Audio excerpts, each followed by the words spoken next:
Hey everyone, tonight we're diving into something that'll completely change how you think about the past: medieval personal hygiene. And before you settle in with images of unwashed peasants stumbling through muddy streets, take a moment to like this video if you're ready to have your assumptions shattered. Let me know in the comments where you're watching from and what time it is for you. It's always fascinating to see who's joining us on this journey through history. Now, dim the lights, maybe grab a warm drink, and let's step into a world that's been wildly misunderstood for centuries. Because what I'm about to tell you will flip everything you thought you knew about medieval life on its head. Picture this. It's a crisp morning in 13th century Paris. The sun filters through narrow windows as Marie, a baker's wife, fills a ceramic basin with water warmed over the hearth. She splashes her face, scrubs her hands with a mixture of ash and animal fat, and carefully washes behind her ears. Her linen undershift, changed just yesterday, feels clean against her skin. Down the street, the public bathhouse is already bustling with early customers, steam rising from wooden tubs as people soak, gossip, and conduct business. The air fills with the scent of rosemary and mint as someone rinses their hair nearby. This isn't fantasy. This is reality. Medieval people weren't the unwashed, stinking masses that Hollywood loves to portray. They were human beings who cared about cleanliness, understood the importance of hygiene, and developed sophisticated systems for staying clean within the constraints of their world. Tonight, we're going to shatter the biggest myth about medieval life. The idea that people rarely bathed, never washed their clothes, and lived in perpetual filth. It's not just wrong, it's so spectacularly wrong that it would be laughable if it hadn't become the accepted truth in our collective imagination. But here's what makes this story even more compelling. The real truth about medieval hygiene is far more fascinating than any myth. It's a story of ingenuity, adaptation, and surprising sophistication. It's about people who turned limitations into innovations, who created complex social rituals around cleanliness, and who understood connections between hygiene and health that we're only now beginning to fully appreciate. By the end of this journey, you'll understand not just what medieval people did to stay clean, but why they did it, how they did it, and what it meant to them. You'll see that cleanliness wasn't just about removing dirt. It was about social status, spiritual purity, medical treatment, and community bonding. You'll discover that medieval people had solutions for problems we still face today, and that some of their methods were remarkably effective. So where did this myth of medieval filth come from? Why do we imagine our ancestors as perpetually grimy when the evidence tells such a different story? The answer lies in a perfect storm of historical misunderstanding, cultural bias, and deliberate distortion. Much of what we think we know about medieval hygiene comes from three deeply flawed sources. First, Victorian-era historians who looked down on the Middle Ages as a dark period of ignorance and backwardness. They cherry-picked the worst examples and ignored mountains of evidence to the contrary. Second, Hollywood movies and television shows that prioritized visual drama over historical accuracy. Dirty peasants and grimy castles make for compelling cinema, even if they're historically nonsensical. Third, clerical writings from the medieval period itself, which were never meant to be taken as factual descriptions of daily life. Here's the thing about those clerical sources. When a medieval monk wrote about the unwashed masses, he wasn't conducting an anthropological study. He was making a moral point. These texts were sermons, not sociology. They described the worst possible examples to encourage better behavior, or they praised extreme ascetics who deliberately avoided bathing as a form of religious devotion.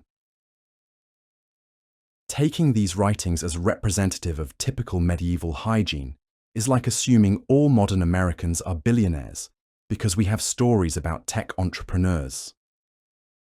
The real medieval world was far more complex and far cleaner than these distorted sources suggest. Archaeological evidence paints a completely different picture. Excavations of medieval sites reveal sophisticated drainage systems, public latrines with running water, and countless artifacts related to personal grooming. Soap making was a major industry. Perfume production thrived. Dental care tools are found in graves across Europe. The physical evidence is overwhelming, but it's not just archaeology that tells this story. Medieval documents themselves, when read carefully and in context, reveal a society deeply concerned with cleanliness. Legal codes regulated waste disposal in cities. Medical texts prescribed regular bathing for health. Etiquette manuals stressed the importance of clean hands and fresh breath.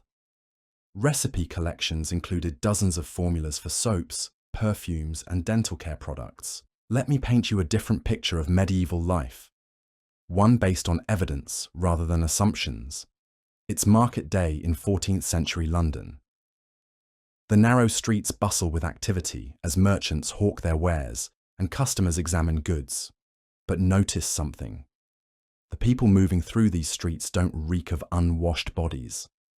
Most have washed their faces and hands that morning, as was customary. Their linen undergarments, changed regularly, absorb sweat and oils before they can reach their more expensive outer clothing. Many wear small sachets of herbs tucked into their clothing to provide pleasant scents throughout the day. The baker, emerging from his shop, has flour-dusted hands, but they're clean, flour-dusted hands. He washed them thoroughly before handling the bread, as both law and custom demanded. The merchant's wife, examining his loaves, wears a clean linen veil over hair that was washed just days ago, with a mixture of rainwater and herbs. Her teeth, though perhaps worn from stone-ground grain, are remarkably free of decay thanks to a diet largely devoid of refined sugar. Down the street, the public bathhouse does steady business. Inside, wooden tubs filled with heated water accommodate customers who pay a small fee for the luxury of a proper soak. The atmosphere is social and relaxed. People conduct business deals, share gossip, and enjoy light meals while they bathe. This isn't unusual or remarkable. It's Thursday. This scene would have been utterly ordinary to medieval people. What would have seemed strange to them is our modern assumption that they lived in filth. They understood that cleanliness was connected to health, social acceptance, and spiritual well-being. They just had different methods and different constraints than we do today. The constraints were real and significant. Most people didn't have access to unlimited hot water. Soap was expensive and often homemade. Privacy, as we understand it, barely existed. Seasonal variations affected everything from water temperature to the availability of cleaning materials. But within these constraints, medieval people developed remarkably effective solutions. Take soap, for example. The wealthy could afford imported Castile soap made from olive oil, renowned for its quality and gentleness. But ordinary people weren't left without options. They made their own soap from animal fats and wood ash, creating lye-based cleansers that were harsh but effective. They understood the chemistry, even if they couldn't explain it scientifically. Fat plus ash plus heat equals soap. It worked then, and it works now. Or consider medieval approaches to dental hygiene. They didn't have toothbrushes, but they used frayed twigs, rough linen cloths, and their own fingers to clean their teeth. They created toothpastes from salt, herbs, and ground minerals.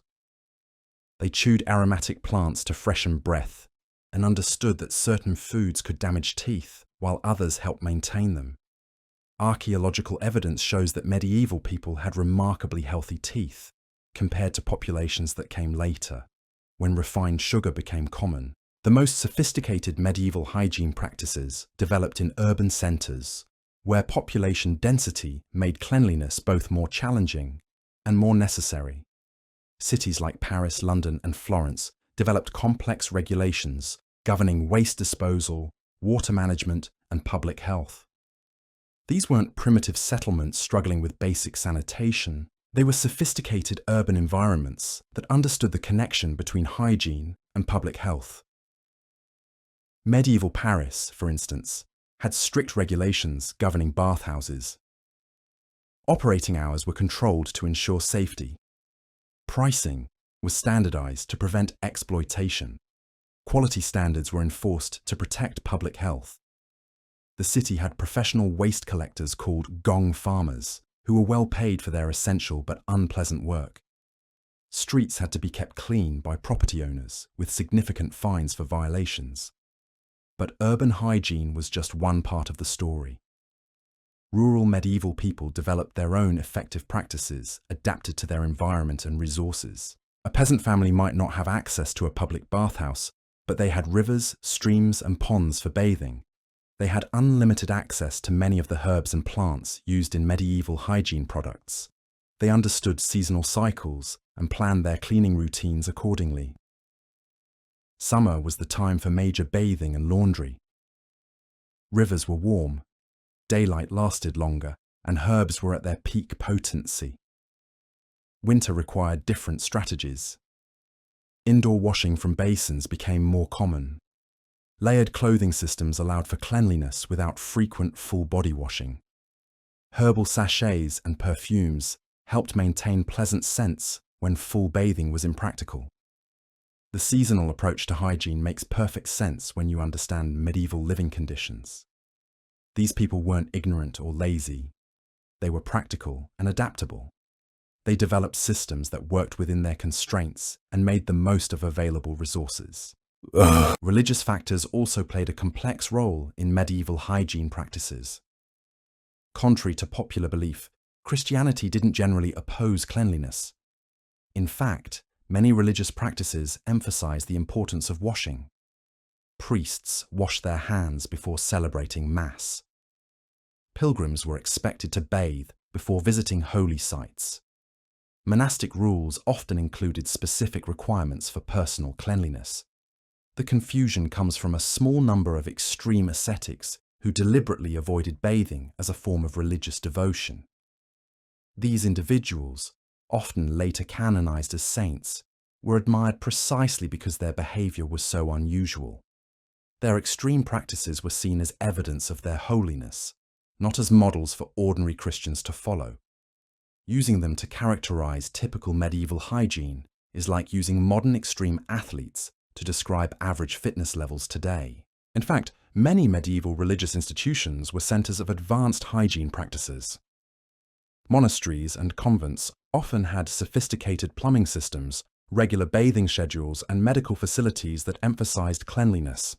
The famous monastery at St. Gall in Switzerland had elaborate plans for water management and waste disposal that rivaled anything in the secular world. Islamic influences also played a crucial role in medieval European hygiene practices, particularly in areas where contact between cultures was common. The Islamic world had preserved and expanded upon Roman bathing traditions, developing sophisticated hammam systems and medical knowledge about hygiene and health.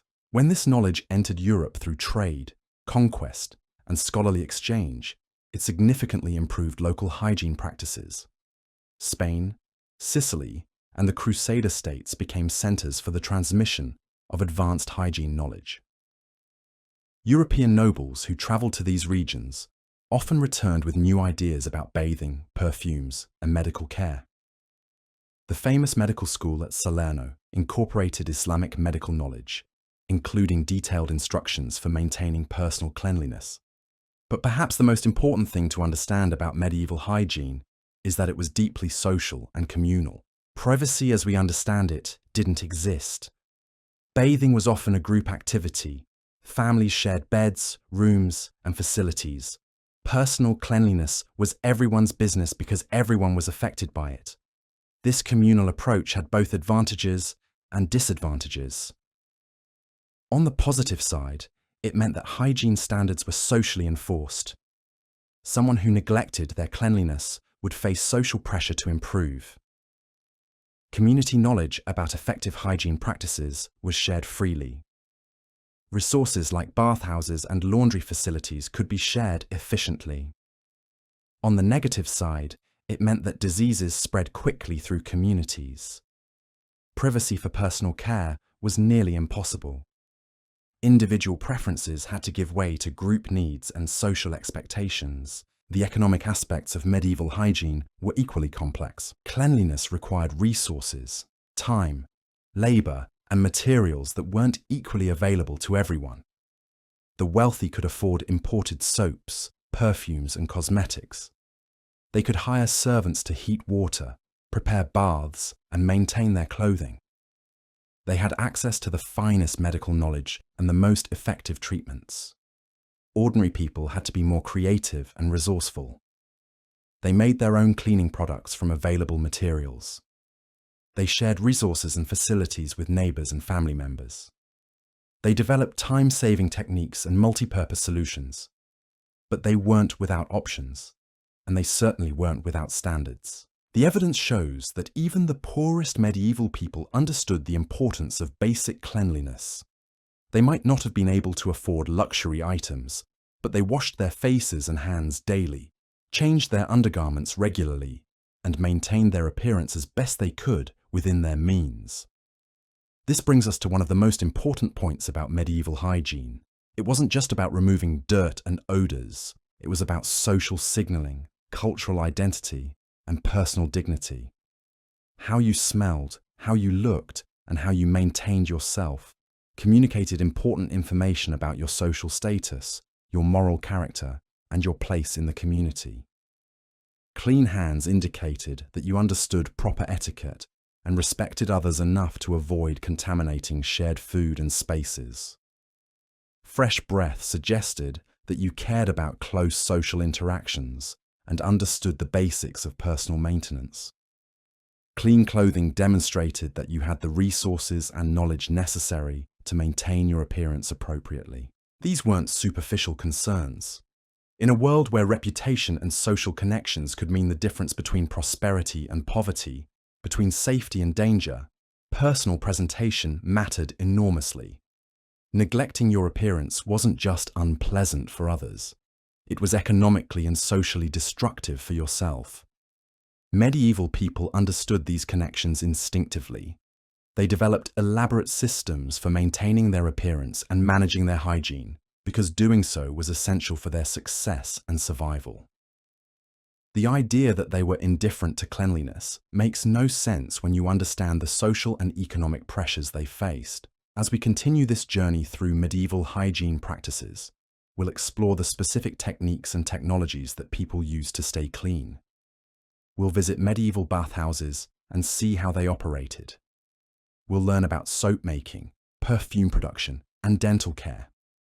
We'll examine the clothing systems that kept people clean and the waste management systems that kept communities healthy.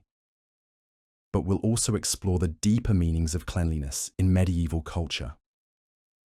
How hygiene practices varied by social class, gender, and region. How religious beliefs shaped attitudes toward the body and cleanliness. How medical knowledge influenced hygiene practices, and how hygiene practices influenced health outcomes.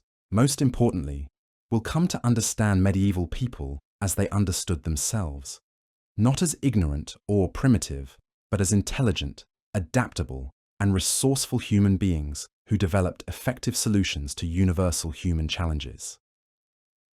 People who cared about their appearance, their health, and their social relationships just as much as we do today. They just had different tools, different knowledge, and different constraints.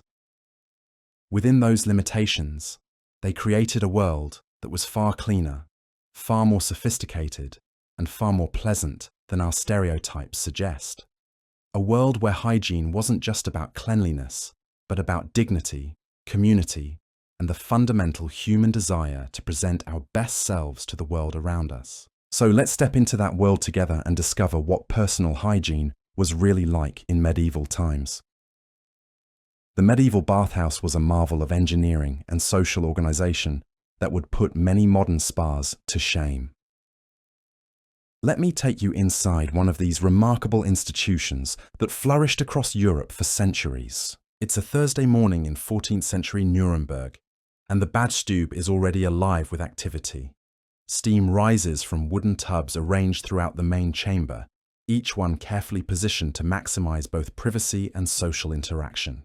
The air carries the mingled scents of lavender, rosemary, and chamomile, herbs that have been added to the bathwater for their cleansing and aromatic properties. Master Heinrich, the bathhouse keeper, moves between the tubs with practiced efficiency. His guild has strict regulations about how these establishments must operate, and he takes pride in maintaining the highest standards. The water temperature must be just right, neither scalding nor tepid. The herbs must be fresh and properly prepared. The wooden tubs must be scrubbed clean between customers, and the floors must be swept and mopped regularly throughout the day. In one corner, a merchant named Klaus soaks in steaming water while discussing grain prices with the miller from across town. This isn't unusual. Medieval bathhouses served as informal business centres where deals were struck and information exchanged. The relaxed atmosphere and the levelling effect of shared nudity created opportunities for conversations that might never happen in more formal settings. Near the window, a group of women share a larger tub. Their conversation a mixture of neighbourhood gossip and practical advice about everything from child rearing to herb gardening. One of them, Anna the baker's wife, has brought a small pot of her homemade soap, sharing it generously with the others. The soap, made from rendered pig fat and wood ash, produces a satisfying lather and leaves the skin feeling clean and refreshed. The pricing structure is clearly posted on a wooden board near the entrance. A steam bath costs 2 deniers, while a full bath with hot water costs 4. These prices are regulated by the city council to prevent exploitation, and Master Heinrich is careful to charge exactly what the law allows. His livelihood depends on maintaining good relationships with both customers and authorities. But the bathhouse offers more than just washing facilities. Along one wall, shelves hold an array of services and products. Barber surgeons rent space to offer shaving, hair cutting, and minor medical procedures.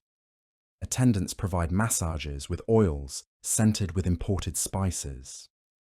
Vendors sell perfumes, soaps, and herbal preparations for various ailments. The bathhouse has evolved into a comprehensive health and wellness centre that serves the entire community. The architectural design reflects centuries of refinement. Stone foundations provide stability and help retain heat. Wooden walls and floors are easier to clean and maintain than stone alternatives. Carefully positioned windows provide natural light while maintaining privacy. A sophisticated system of channels and drains manages wastewater efficiently, preventing the accumulation of stagnant water that could breed disease. The heating system is particularly ingenious. A large furnace in the basement heats water that circulates through lead pipes to warming chambers beneath the bathing area. The same fire that heats the water also warms the air, creating a comfortable environment even in the depths of winter. Attendants constantly monitor the system to maintain optimal temperatures throughout the day. Safety regulations are extensive and strictly enforced. No one may operate a bathhouse without proper licensing from the guild and city authorities. Operating hours are limited to daylight to prevent accidents and maintain public order. Mixed bathing is regulated, with specific hours designated for men only, women only, and families. Drunk customers are refused service, and disorderly behaviour results in immediate expulsion. The social dynamics within the bathhouse reveal fascinating aspects of medieval culture. Class distinctions exist, but are less pronounced than in other settings. A wealthy merchant might share conversation with a skilled craftsman, brought together by their common humanity and the democratic nature of bathing. Women have opportunities for social interaction outside the confines of household duties. Young people learn social skills and cultural expectations in a relaxed environment. Master Heinrich employs a staff of attendants who perform various specialized functions. Some tend the fires and maintain water temperatures.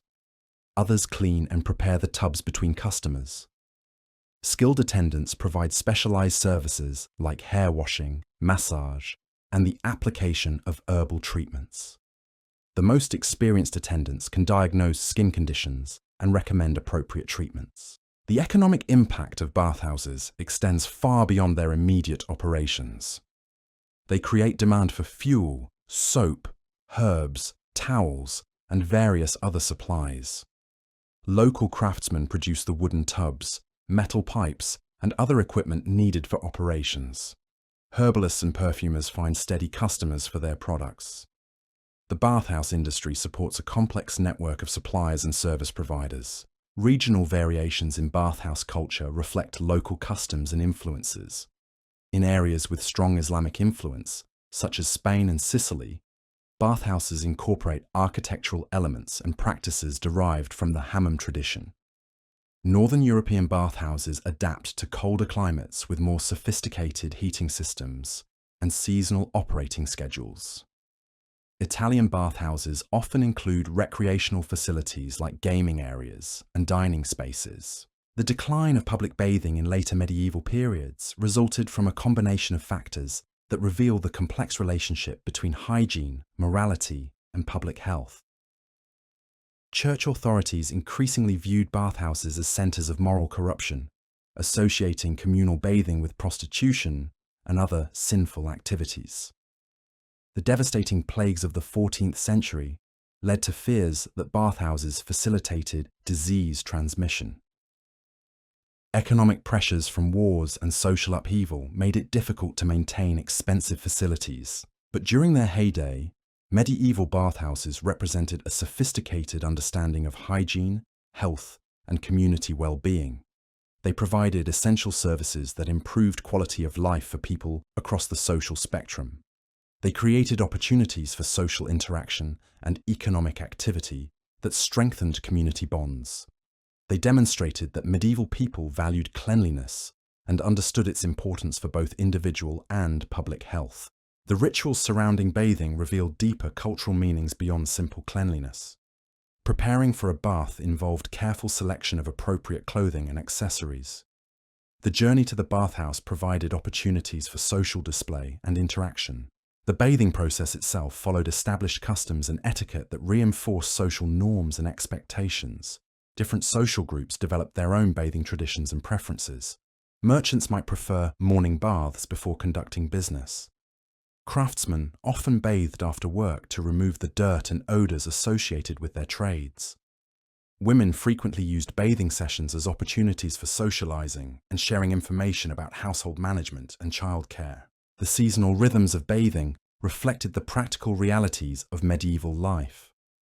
Summer brought peak bathing season, when warm weather made the experience more pleasant and abundant daylight extended operating hours.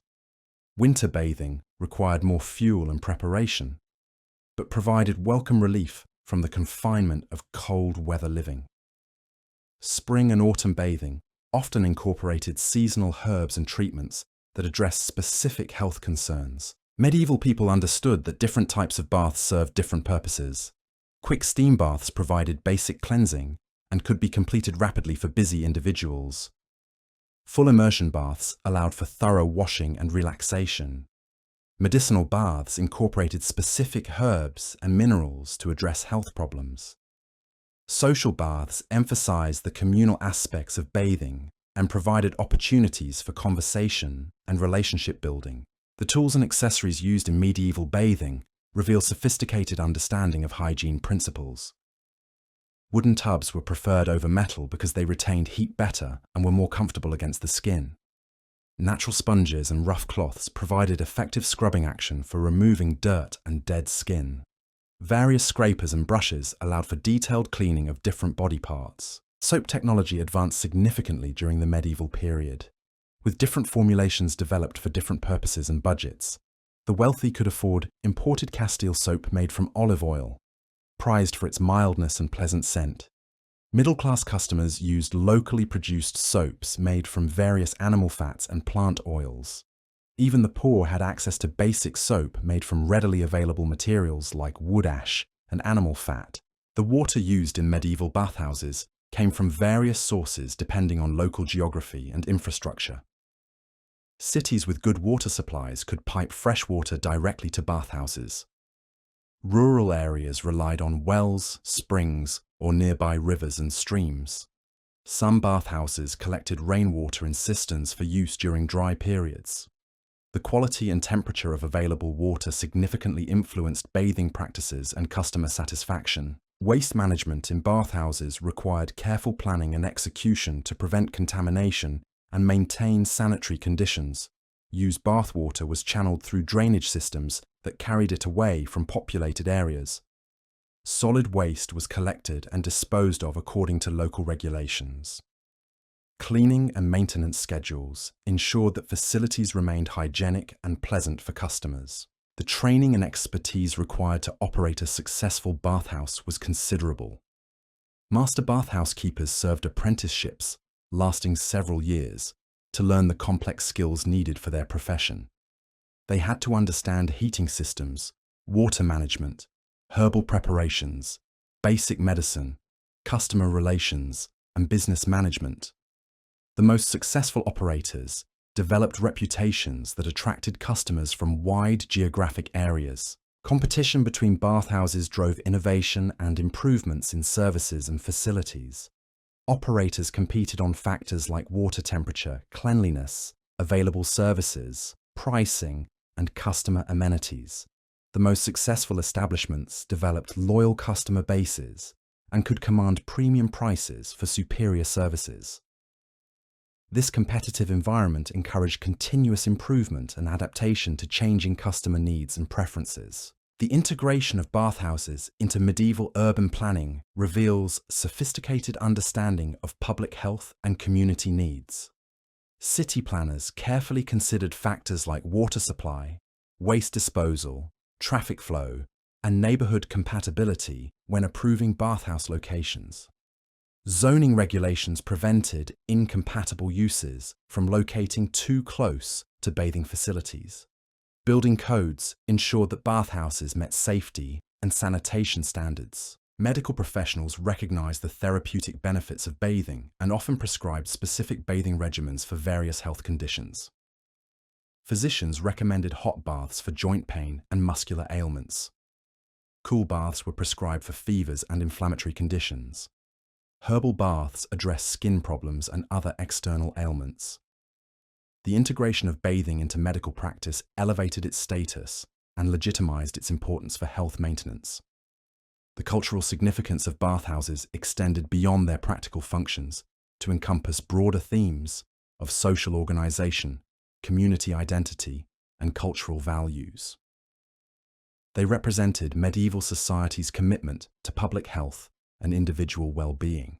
They demonstrated the importance of social interaction and community bonding in medieval culture.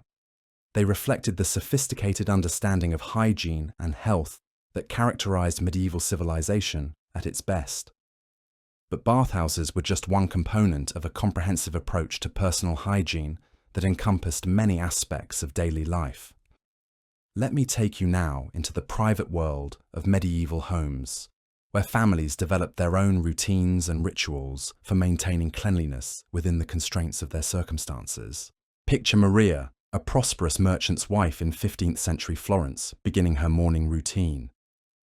The stone floors of her home are cold beneath her feet as she moves to the basin that her servant filled with heated water the night before.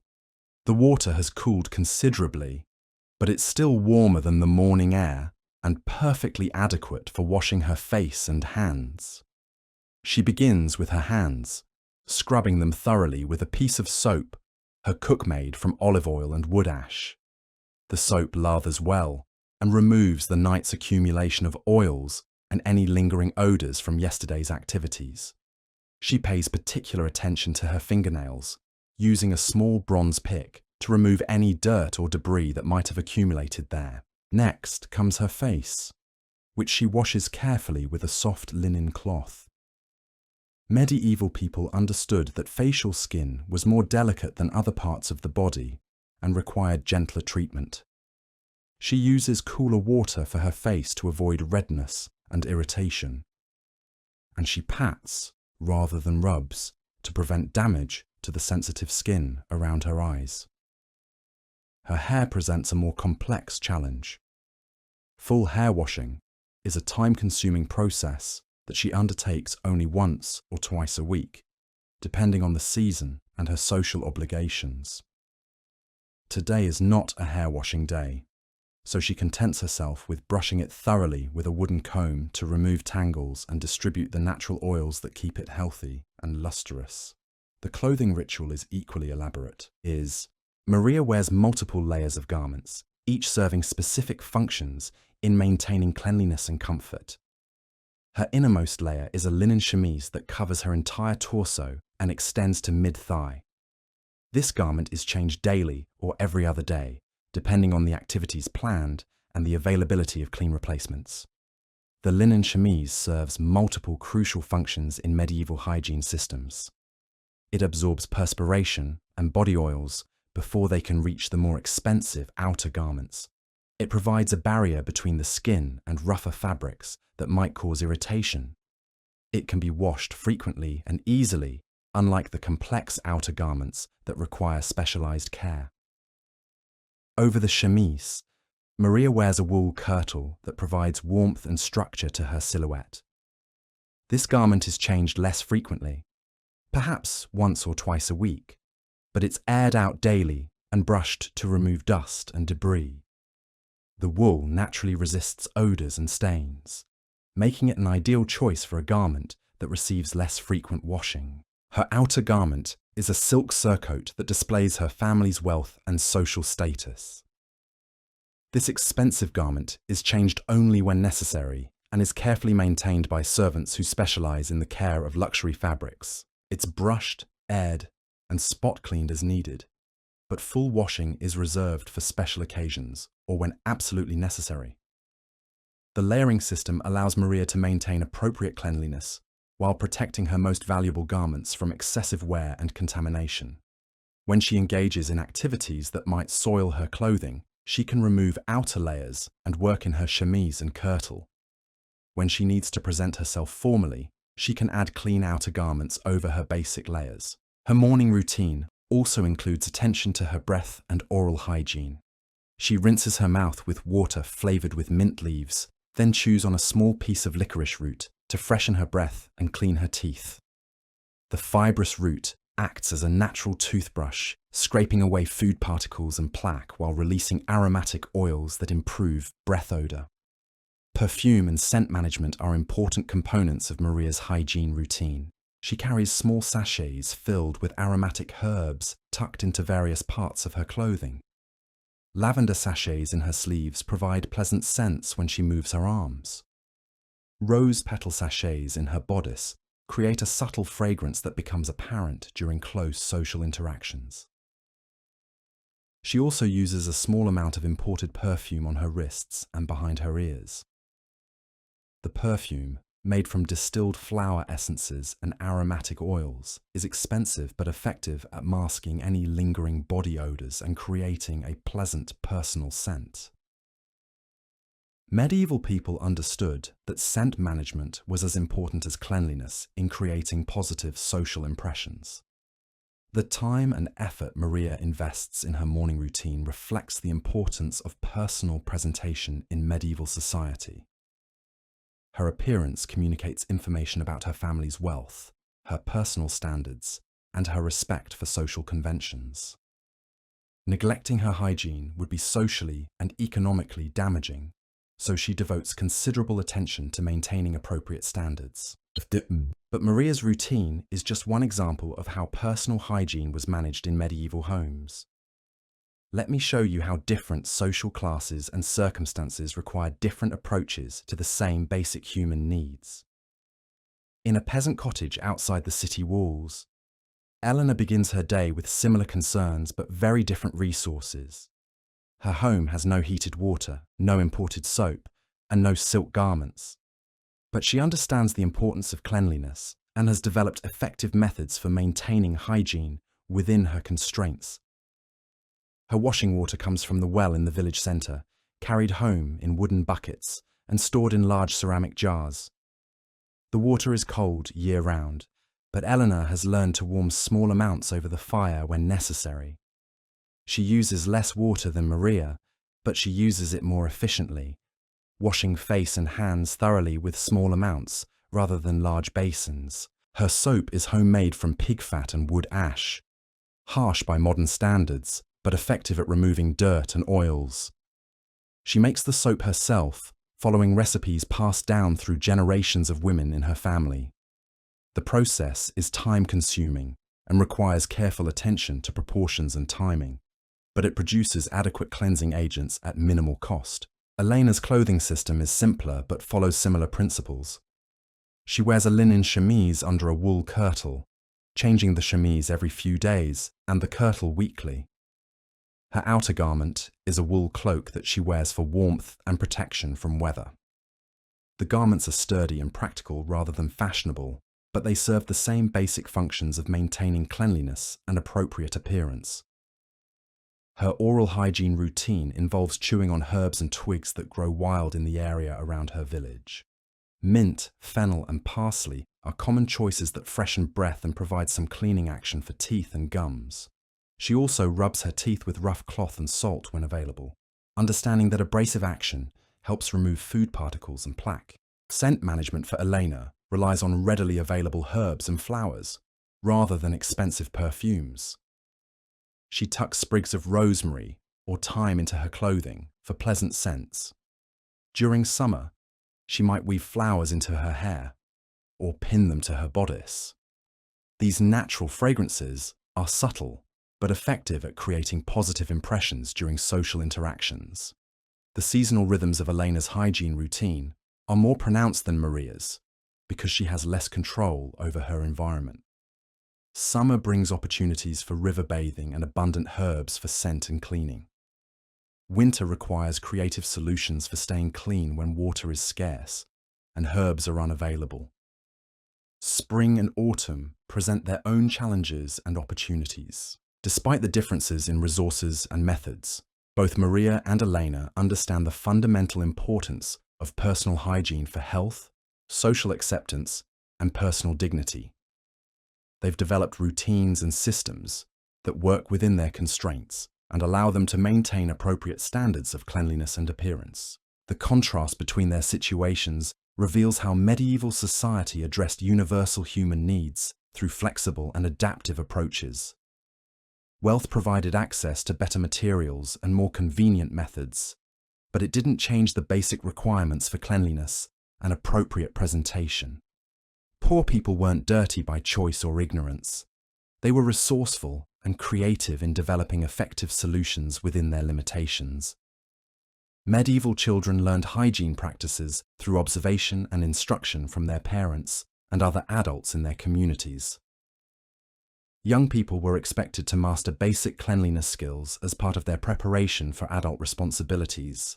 The transmission of hygiene knowledge from generation to generation ensured continuity and improvement in practices over time. Gender roles significantly influenced hygiene practices and responsibilities in medieval households. Women typically bore primary responsibility for maintaining household cleanliness, including laundry, soap making, and teaching children proper hygiene habits. Men were expected to maintain their own personal cleanliness, but often relied on women for supplies and assistance with more complex procedures. The tools and equipment used for personal hygiene in medieval homes were simple but effective. Wooden combs and brushes served multiple functions for hair care and general grooming. Metal mirrors, though expensive, provided essential feedback for maintaining appearance. Ceramic basins and wooden tubs allowed for effective washing within the constraints of available space and resources. Storage and organization of hygiene supplies required careful planning in medieval homes where space was limited and security was a concern. Valuable items like imported soaps and perfumes were kept in locked chests or boxes. Common supplies like locally made soap and herbs were stored in accessible locations where they could be used as needed. The organization of these supplies reflected both practical needs and the social importance of maintaining appropriate hygiene standards. The integration of hygiene routines into daily schedules reveals the priority medieval people placed on cleanliness and appearance. Morning routines prepared individuals for the day's activities and social interactions. Evening routines removed the day's accumulation of dirt and odors. Special routines for holidays, religious observances, and social events ensured appropriate presentation for important occasions. But personal hygiene in medieval homes was just one part of a larger system that included community facilities, professional services, and cultural institutions. The barbershop, for instance, served as a crucial complement to home hygiene routines, providing specialized services that individuals couldn't easily perform for themselves. Step into Master Aldrich's barbershop on a busy Saturday morning in 13th century London, and you'll discover an establishment that serves functions far beyond simple hair cutting.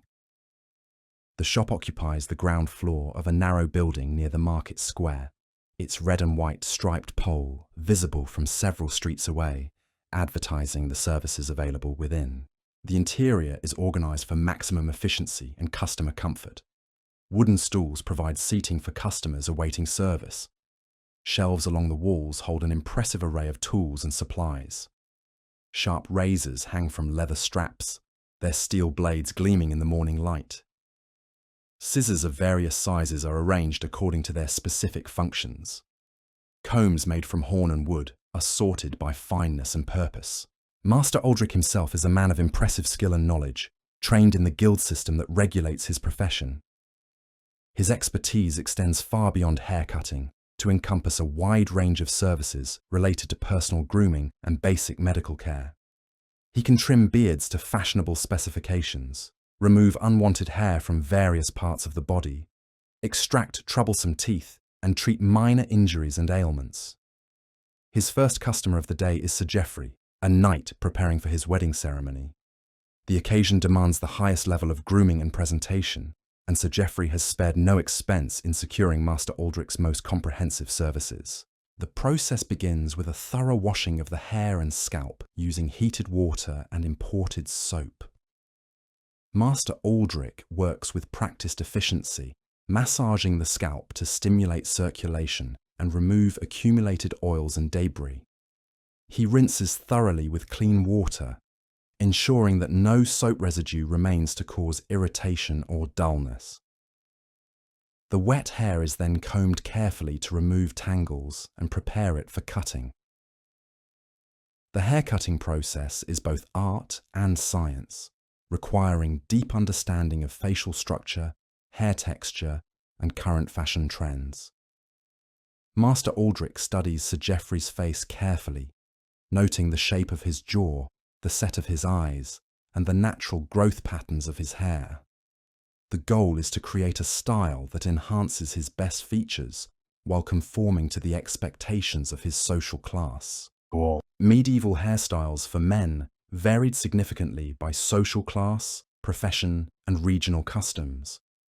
Knights and nobles typically wore their hair at moderate length, well-groomed and carefully styled to project authority and refinement. Merchants and craftsmen preferred shorter, more practical styles that wouldn't interfere with their work. Clergy followed specific rules about hair length and styling that reflected their religious commitments. The cutting process uses scissors and razors with remarkable precision. Master Aldrich shapes the hair gradually, checking his progress frequently and making subtle adjustments to achieve the desired effect. The tools are sharp and well maintained, allowing for clean cuts that promote healthy hair growth and attractive appearance. Beard trimming requires even greater skill and attention to detail. Medieval fashion favoured well-groomed beards for mature men, but the specific style varied according to personal preference and social expectations. Some preferred full beards trimmed to neat geometric shapes. Others favoured more elaborate styles with carefully sculpted points and curves. Master Aldrich begins the beard trimming process by washing and conditioning the facial hair with the same care he devoted to the scalp hair. Clean hair is easier to work with and produces better results. He then combs the beard carefully, studying its natural growth patterns and identifying areas that need attention. The trimming process combines scissors work for overall shaping with razor work for precise edges and clean lines. Master Aldrich works slowly and methodically, removing small amounts of hair at a time to avoid mistakes that could ruin the overall effect. His experienced eye guides him in creating balanced, symmetrical results that enhance Sir Geoffrey's natural features. The shaving process is perhaps the most delicate and dangerous service offered in medieval barbershops. A close shave requires extremely sharp razors and steady hands, with little margin for error. Master Aldrich begins by preparing the skin with hot, damp cloths that soften the hair and open the pores. He then applies a lather made from soap and water, working it thoroughly into the beard area to provide lubrication and protection for the razor. The soap used for shaving is typically of higher quality than that used for general washing, formulated specifically to provide smooth razor gliding and skin protection. The actual shaving process requires multiple passes with the razor, each one removing more hair and achieving a closer cut. Master Aldrich stretches the skin taut with one hand while guiding the razor with the other, maintaining constant awareness of pressure and angle to avoid cuts and irritation. The process is meditative in its concentration and rhythm. Between passes, he rinses the razor and reapplies lather as needed. The goal is to achieve the closest possible shave while minimizing skin damage and irritation. Medieval razors are sharp, but not as refined as modern instruments, requiring greater skill and care to achieve satisfactory results. The final stages of the shaving process involve careful inspection for missed spots and gentle treatment of any minor nicks or irritation. Master Aldrich applies soothing balms made from herbs and oils to calm the skin and prevent infection. The results, when properly executed, rival anything achievable with modern equipment. But Master Aldrich's services extend beyond hair care to encompass various aspects of personal grooming and basic medical treatment. Medieval barbers served as general practitioners for many health issues, providing services that wouldn't be available otherwise to most people. Tooth extraction is one of the most dreaded but necessary services offered in the barbershop. Medieval dental care was limited, and severe tooth problems often required removal as the only available treatment. Master Aldrich uses specially designed pliers and his knowledge of anatomy to remove problematic teeth with minimal trauma and pain. The process is quick but intense, relying on speed and precision to minimize suffering. Patients often consume alcohol beforehand to dull the pain, and Master Aldrich works efficiently to complete the extraction before shock or blood loss becomes dangerous. Post-extraction care involves packing the wound with medicinal herbs and providing instructions for healing. Bloodletting is another common service based on medieval medical theories about bodily humours and disease treatment. Master Aldrich uses sharp lancets to make small incisions that allow controlled bleeding, believing this process will restore balance to the patient's bodily systems and promote healing. The procedure requires careful attention to hygiene and patient safety. Master Aldrich sterilizes his instruments with fire and alcohol, selects appropriate locations for incisions, and monitors the bleeding process to prevent excessive blood loss. Patients are provided with comfortable seating and reassurance throughout the procedure. Minor wound treatment and basic surgery fall within the barber's scope of practice in medieval society. Master Aldrich can clean and dress cuts, remove splinters and foreign objects, and treat various skin conditions. His knowledge of herbs and medicinal preparations allows him to provide effective treatment for many common ailments. The barbershop also serves important social functions beyond its medical and grooming services. Men gather here to discuss current events, conduct business, and maintain social relationships. The relaxed atmosphere and regular clientele create opportunities for networking and information exchange that benefit the entire community. Master Aldrich maintains strict confidentiality about his customers' personal affairs, but he's also a valuable source of news and information about community happenings. His position at the center of social networks gives him insights into everything from political developments to marriage negotiations. Customers value his discretion and often seek his advice on personal matters. The economic model of medieval barbershops reflects the specialized nature of the services provided and the skill required to perform them safely and effectively. Master Aldrich charges premium prices for his expertise, but his customers consider the expense worthwhile for the quality and convenience he provides. Apprentices in the barbershop learn their trade through years of observation and gradual assumption of responsibility. They begin by maintaining tools, preparing supplies, and assisting with basic tasks. As their skills develop, they take on more complex procedures under Master Aldrich's supervision. The guild system ensures that standards are maintained and that customers receive competent service. The regulation of barbershop practices through guild membership provides quality control and professional accountability. Master Aldrich must demonstrate his competence to guild officials and maintain his skills through continued practice and learning. Customers have recourse through guild authorities if they receive unsatisfactory service or suffer injury from negligent treatment. The seasonal rhythms of barbershop business reflect the social and economic patterns of medieval life. Spring and summer bring increased demand for grooming services as people prepare for weddings, festivals, and other social events. Autumn harvests provide rural customers with the resources to afford professional services. Winter focuses on basic maintenance and medical care. Regional variations in barbershop practices reflect local customs, available materials, and cultural influences. Italian barbershops might offer services influenced by classical Roman traditions. Spanish establishments could incorporate techniques learned from Islamic practitioners. Northern European shops adapt their methods to local climate and social expectations. The training and expertise required to operate a successful barbershop encompass far more than simple technical skills.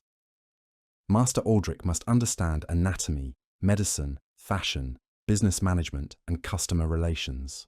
His success depends on his ability to integrate all these elements into a coherent practice that serves his community's needs. But even the most skilled barber cannot address all aspects of medieval hygiene and grooming. Some needs require specialized knowledge and equipment that only dedicated craftspeople can provide. The soap maker, for instance, plays a crucial role in the medieval hygiene system by producing the cleansing agents that make other practices possible. Enter the workshop of Master Eleanor, one of the most respected soap makers in 15th century Marseille. Her establishment occupies a large building near the port, where she can easily receive shipments of the olive oil that forms the foundation of her craft. The proximity to Mediterranean trade routes gives her access to materials and techniques that make her products sought after throughout Europe. The soap-making process begins with the careful selection and preparation of raw materials. Master Elena sources her olive oil from specific groves known for producing oil with the right characteristics for soap production. The oil must be pure, fresh, and free from rancidity that could affect the quality of the finished product. The oil arrives in large ceramic amphorae that are carefully inspected for quality and purity. Master Elena tests each batch using methods passed down through generations of soap makers. She examines the color, smells for off odors, and tests the consistency to ensure it meets her exacting standards. The transformation of oil into soap requires the addition of an alkaline substance, typically derived from the ash of specific plants. Master Eleanor maintains relationships with suppliers who provide ash from glasswort and other sodium-rich plants that grow in coastal areas. The ash must be processed carefully to extract the alkali while removing impurities that could affect soap quality. The actual soap-making process takes place in a series of large copper kettles arranged over carefully controlled fires. Master Eleanor monitors the temperature constantly, understanding that too much heat will damage the oil, while too little will prevent proper saponification. The process requires precise timing and expert judgment to achieve optimal results. She begins by heating the olive oil to the correct temperature, then gradually adds the alkali solution while stirring continuously. The mixture must be stirred in specific patterns at controlled speeds to ensure even distribution and proper chemical reaction. The experienced soap maker can judge the progress by observing changes in color, texture, and consistency. The saponification process transforms the oil and alkali into soap through a complex chemical reaction that medieval craftspeople understood empirically rather than scientifically. They knew that certain combinations of materials and procedures produced superior results, even if they couldn't explain the underlying chemistry. As the reaction proceeds, Master Eleanor adds carefully selected herbs and aromatics that will give her soap distinctive properties and fragrances. Lavender provides a pleasant scent and mild antiseptic qualities. Rosemary offers stimulating properties and helps preserve the soap. Rose petals create luxury products for wealthy customers who can afford premium prices. The timing of these additions is crucial for achieving desired results. Tools and ingredients must be added at precisely the right moments to achieve the desired fragrance and therapeutic properties. Too early, and the heat will destroy delicate aromatic compounds. Too late, and they won't integrate properly into the soap matrix. The final stages involve testing the soap's consistency and pH levels using methods that seem almost mystical to modern observers. Master Elena dips a thin wooden stick into the mixture, watching how the soap clings and drips. She touches small amounts to her tongue, using taste to judge alkalinity levels. These techniques, refined over generations, produce remarkably consistent results. When the saponification is complete, the hot soap is poured into wooden molds lined with a linen cloth. The molds come in various sizes and shapes, from large blocks that will be cut into individual bars to small decorative forms for luxury products. The pouring process requires careful timing and technique to prevent air bubbles and ensure even distribution. The cooling and curing process transforms the liquid soap into solid bars through a complex series of chemical and physical changes. Master Elena monitors this process carefully, adjusting temperature and humidity to achieve optimal results. The soap must cool slowly and evenly to prevent cracking and ensure proper texture. During the curing period, which can last several weeks, the soap continues to improve in quality. Excess moisture evaporates, making the bars harder and longer lasting. Chemical reactions continue at a slower pace, developing the soap's final characteristics. Master Elena turns the bars regularly and inspects them for quality issues. The finished soap varies considerably in quality and price depending on the materials and techniques used. The finest Castile soap, made from pure olive oil and the best alkali, commands premium prices from wealthy customers who appreciate its mildness and pleasant scent. Standard grades serve the needs of middle-class customers who want good quality at reasonable prices. Basic soap made from animal fats and crude alkali provides affordable cleansing for ordinary people who couldn't otherwise afford manufactured soap. While harsh by modern standards, these products are far superior to the alternatives available to medieval consumers. They represent a significant improvement in living standards for people across the social spectrum. Master Elena's workshop employs several assistants who handle various aspects of the production process. Apprentices tend the fires and prepare raw materials under close supervision. Journeymen handle routine production tasks and assist with quality control. Skilled workers manage specialized processes like scenting and molding. The business relationships that sustain soap production extend throughout the Mediterranean world and beyond. Master Eleanor maintains correspondence with suppliers in Spain, Italy, and North Africa who provide materials not available locally. She exchanges information about techniques and market conditions with other soap makers, contributing to the gradual improvement of the craft.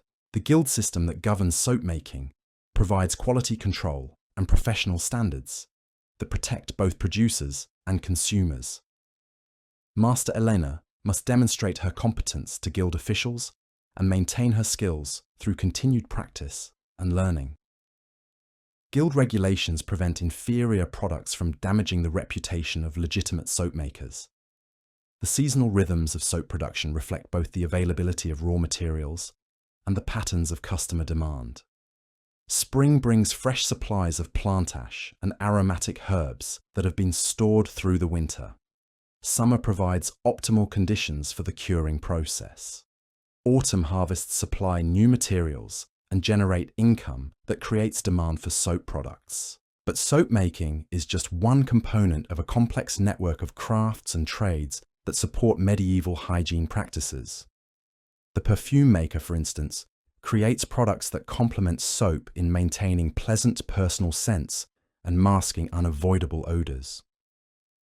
In the narrow streets of medieval Paris, Master Guillaume's perfume workshop fills the air with exotic fragrances that transport visitors to distant lands. His establishment occupies a prime location near the cathedral, where wealthy clergy and nobles can easily access his luxury products. The workshop itself is a marvel of organization and craftsmanship, with hundreds of bottles, vials, and containers arranged according to a system only he fully understands.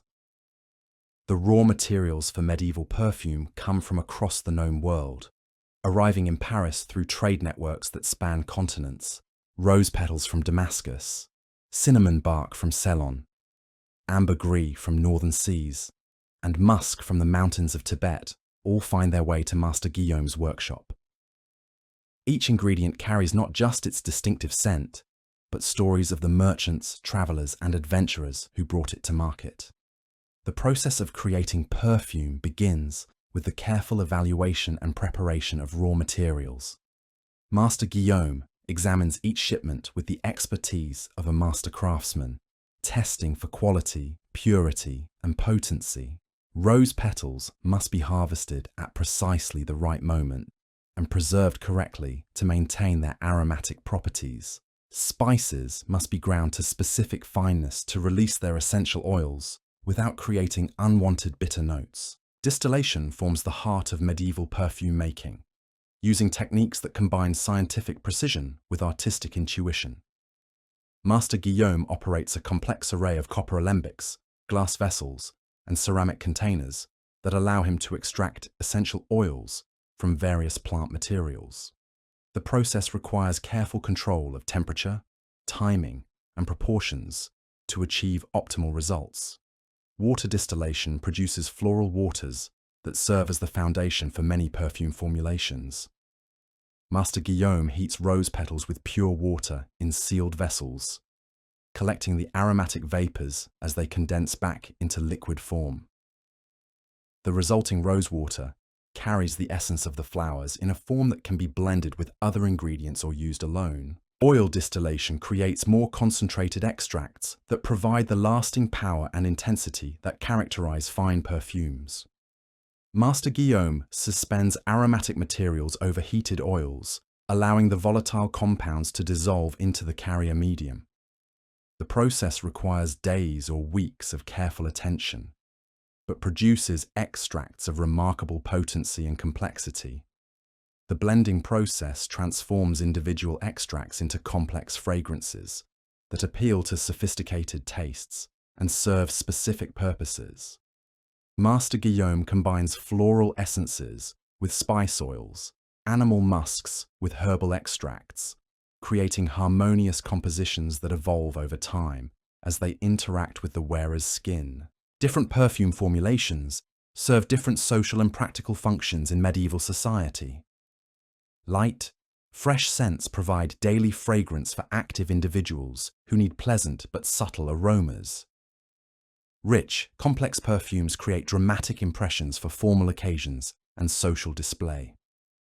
Medicinal perfumes incorporate ingredients believed to promote health and ward off disease. The application methods for medieval perfumes reflect both practical considerations and social customs. Liquid perfumes are applied to pulse points, where body heat will help release their fragrances throughout the day. Solid perfumes, mixed with wax or fat, provide longer-lasting scents that won't evaporate quickly.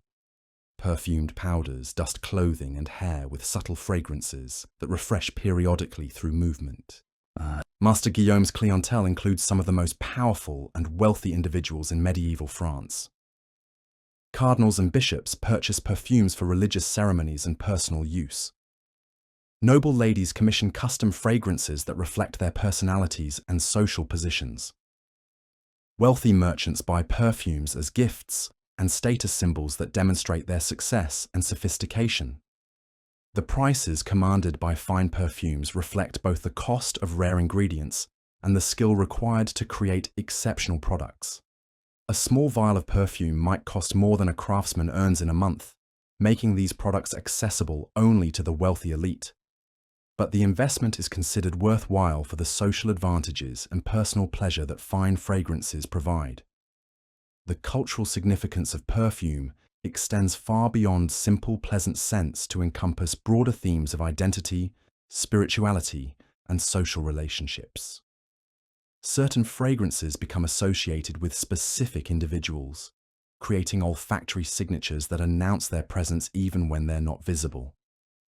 Religious perfumes connect earthly beauty with divine transcendence, making worship more emotionally engaging and spiritually meaningful. The medical applications of perfume reflect medieval beliefs about health, disease, and the therapeutic properties of aromatic substances.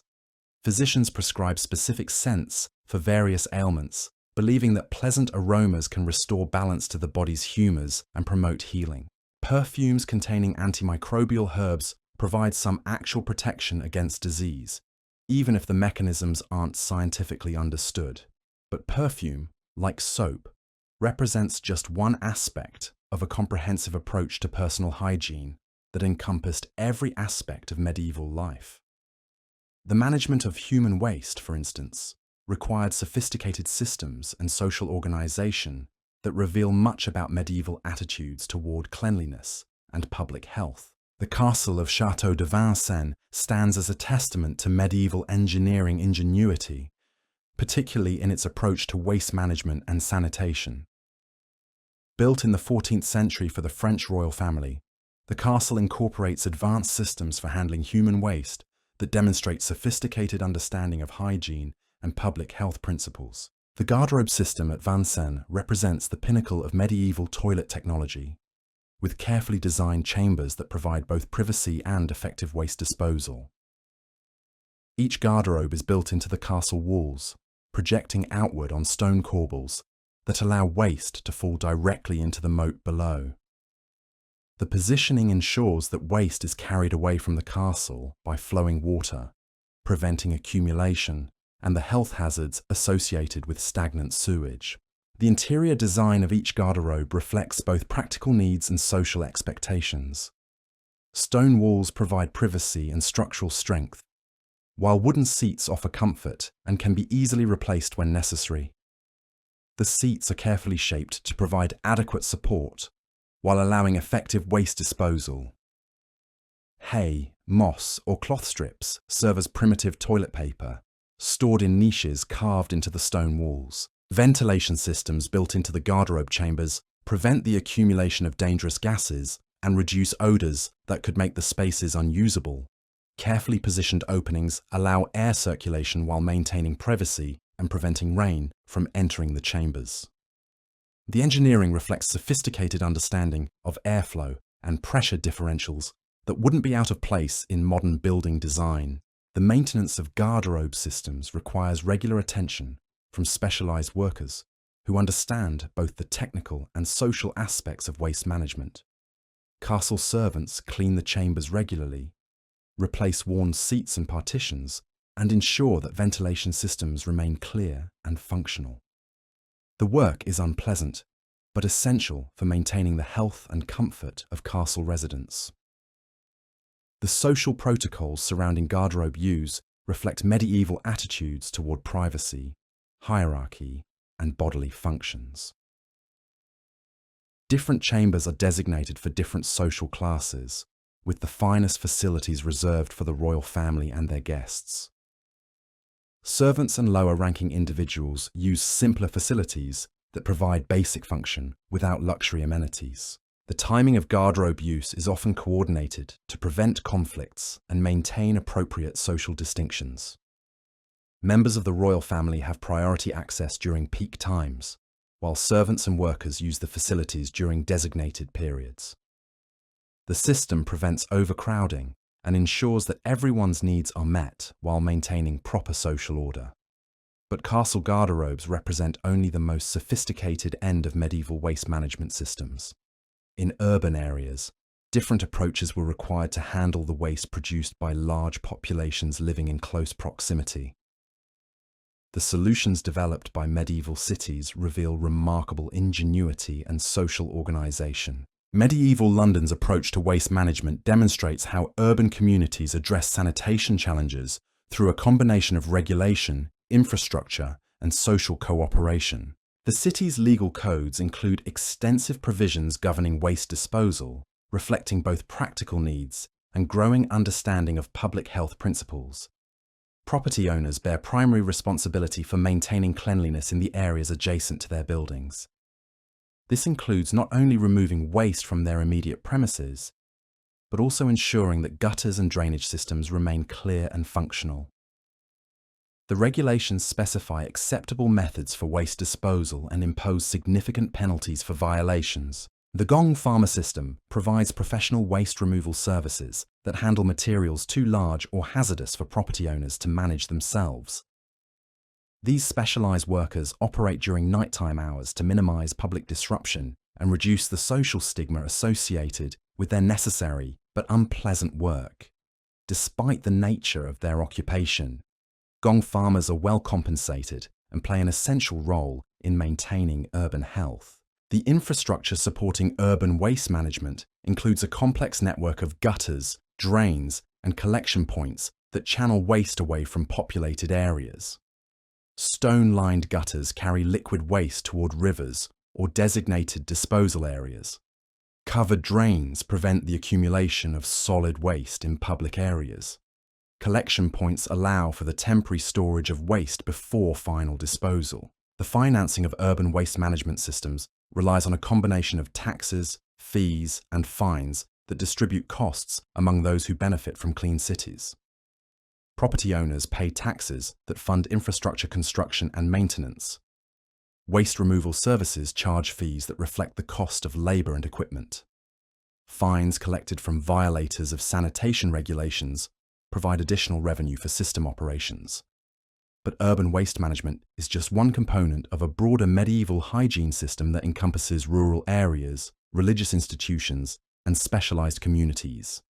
Each setting presents unique challenges and opportunities that require adapted solutions and innovative approaches. Medieval monasteries developed some of the most advanced sanitation systems of their era, reflecting both practical needs and religious beliefs about cleanliness and spiritual purity. The monastery of St. Gall in Switzerland, for example, incorporated sophisticated water management and waste disposal systems that served as models for other religious institutions. The monastic approach to waste management begins with careful site selection that takes advantage of natural water sources and drainage patterns. Monasteries are typically built near rivers or streams that can provide both fresh water for daily needs and waste disposal channels that carry sewage away from populated areas.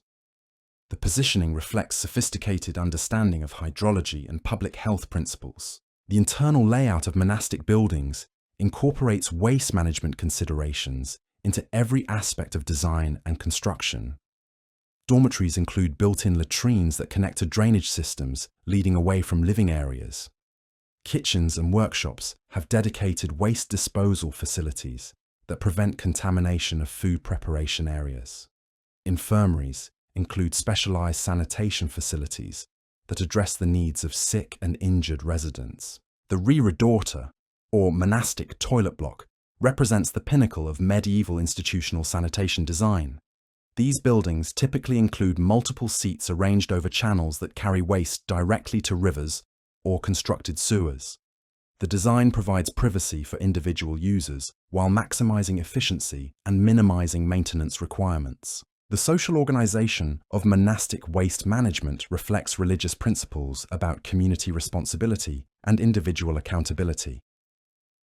All members of the community share responsibility for maintaining cleanliness and following established procedures.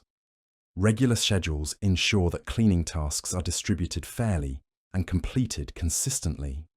Supervision by senior monks ensures that standards are maintained and problems are addressed promptly. The integration of waste management into monastic daily routines demonstrates how medieval religious communities balanced practical needs with spiritual obligations. Morning prayers might be followed by cleaning duties that maintain community health. Evening activities often include inspections of sanitation facilities and preparation for the next day's needs. The rhythm of religious life incorporates hygiene practices as natural and necessary components. But monastic sanitation systems, impressive as they are, represent just one approach to medieval waste management. In rural areas, different strategies were required to address the needs of dispersed populations living in agricultural settings with different resources and constraints. The medieval manor system developed waste management practices that integrated human and animal waste disposal with agricultural production in ways that benefited both sanitation and food production.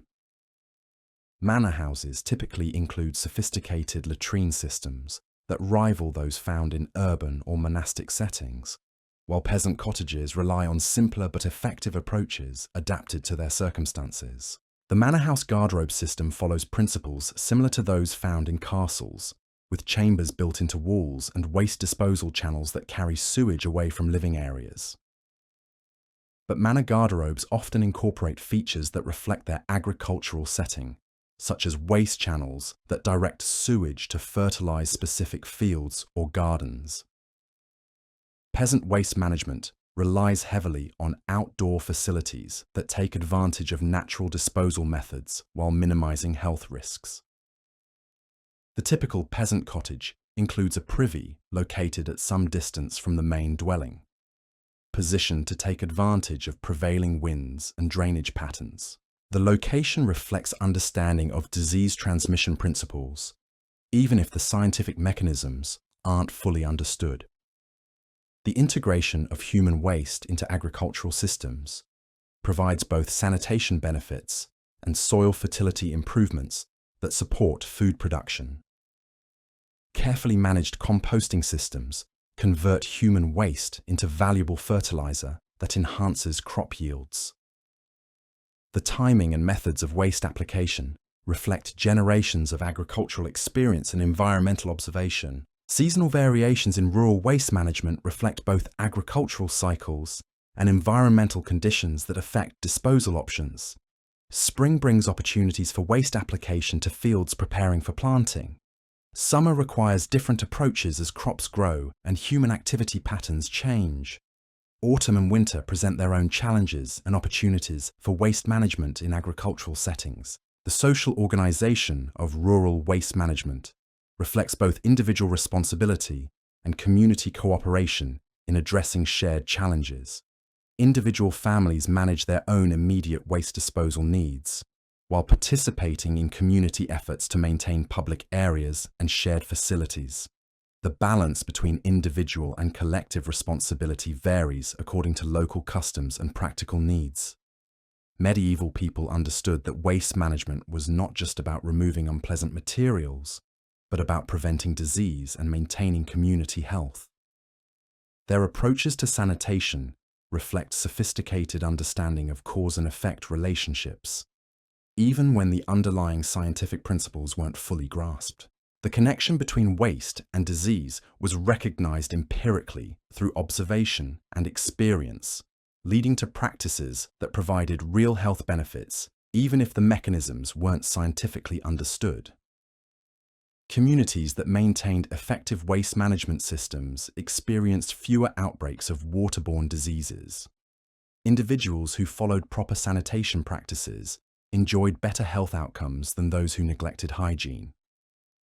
But waste management represents just one aspect of medieval hygiene practices.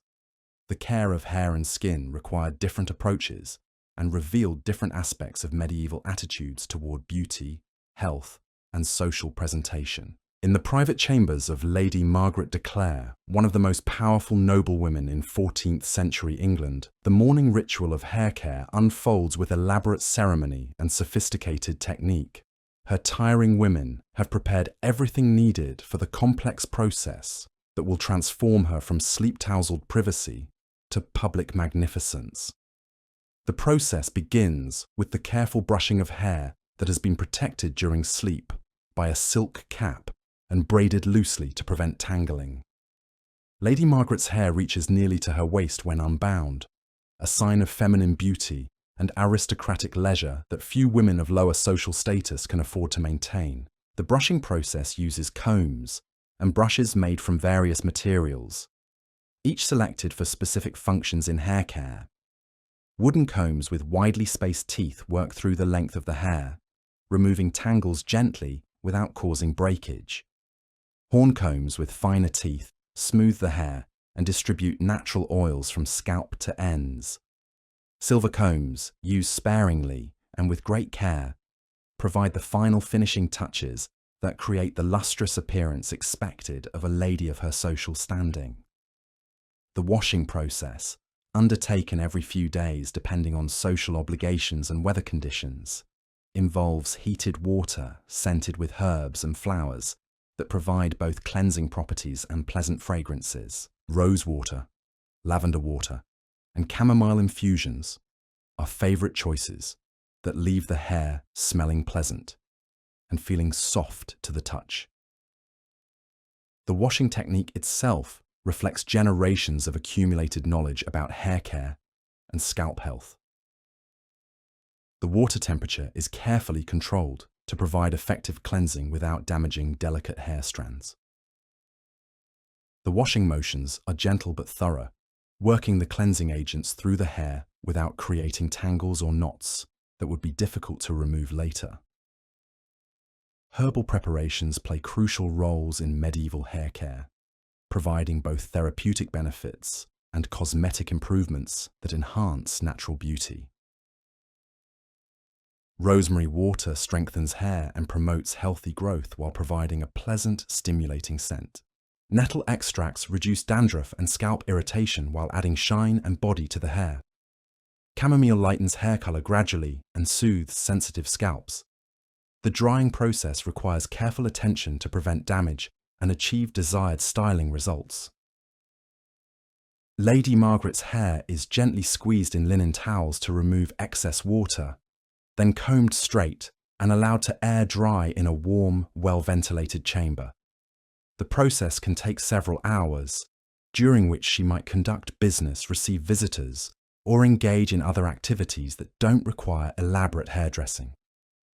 The styling process transforms clean, dry hair into elaborate arrangements that communicate social status, personal taste, and adherence to current fashion trends. Medieval noble hairstyles are complex constructions that require considerable skill and time to create and maintain. The finished result must remain attractive and appropriate throughout long days of social and ceremonial obligations. Braiding techniques form the foundation of most medieval hairstyles, with variations that reflect both practical needs and aesthetic preferences. Simple three-strand braids provide secure, long-lasting styles for active days. Complex multi-strand braids create elaborate patterns that showcase both the wearer's wealth and her servant's skills. Decorative braids incorporate ribbons, jewels, and other ornaments that add colour and sparkle to the finished style. The use of hairpieces and extensions allows for more elaborate styles than natural hair length and thickness might permit. Lady Margaret owns several hairpieces made from her own hair, collected over years, and carefully preserved for use when fashion demands particularly voluminous or long styles. The hairpieces are matched carefully to her natural colour and texture, creating seamless additions that enhance rather than obviously supplement her appearance. Hair accessories serve both functional and decorative purposes in medieval hairstyling, securing elaborate arrangements while adding beauty and displaying wealth. Golden pins hold braids and coils in place while catching light and drawing attention to the wearer's hair.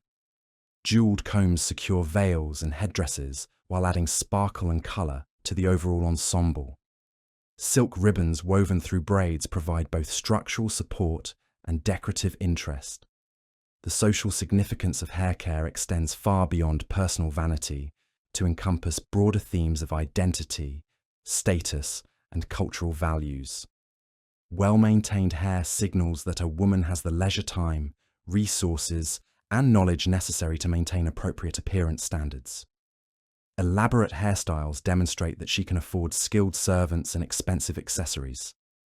Fashion-conscious styling shows that she participates in current cultural trends and social networks. Religious considerations also influence medieval haircare practices, particularly for women who must balance personal appearance with spiritual obligations and social expectations.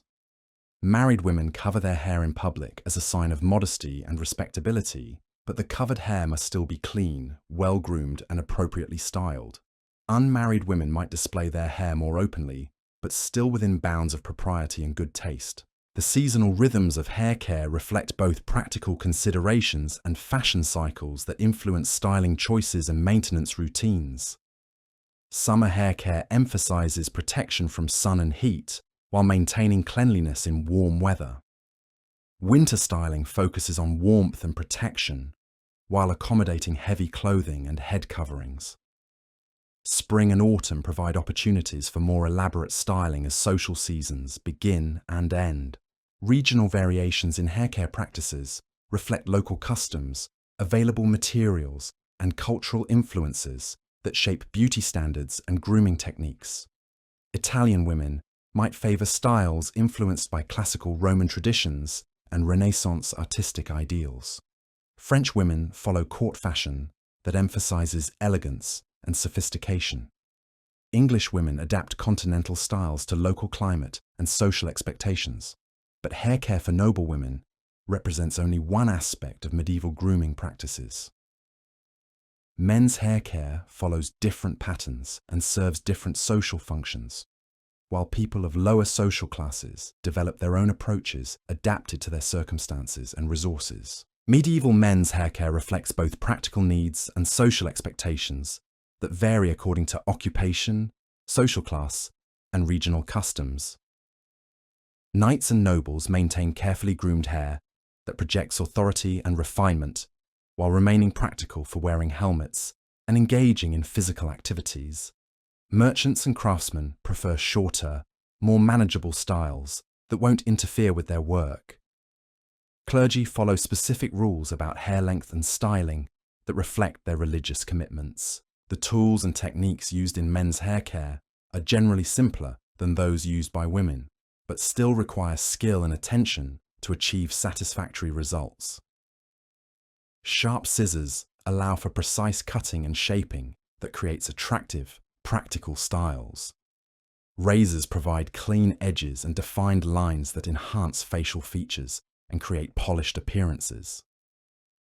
Combs and brushes maintain daily grooming and distribute natural oils that keep hair healthy and attractive. The barber's role in men's hair care extends beyond simple cutting to encompass comprehensive grooming services that address various aspects of personal appearance and hygiene.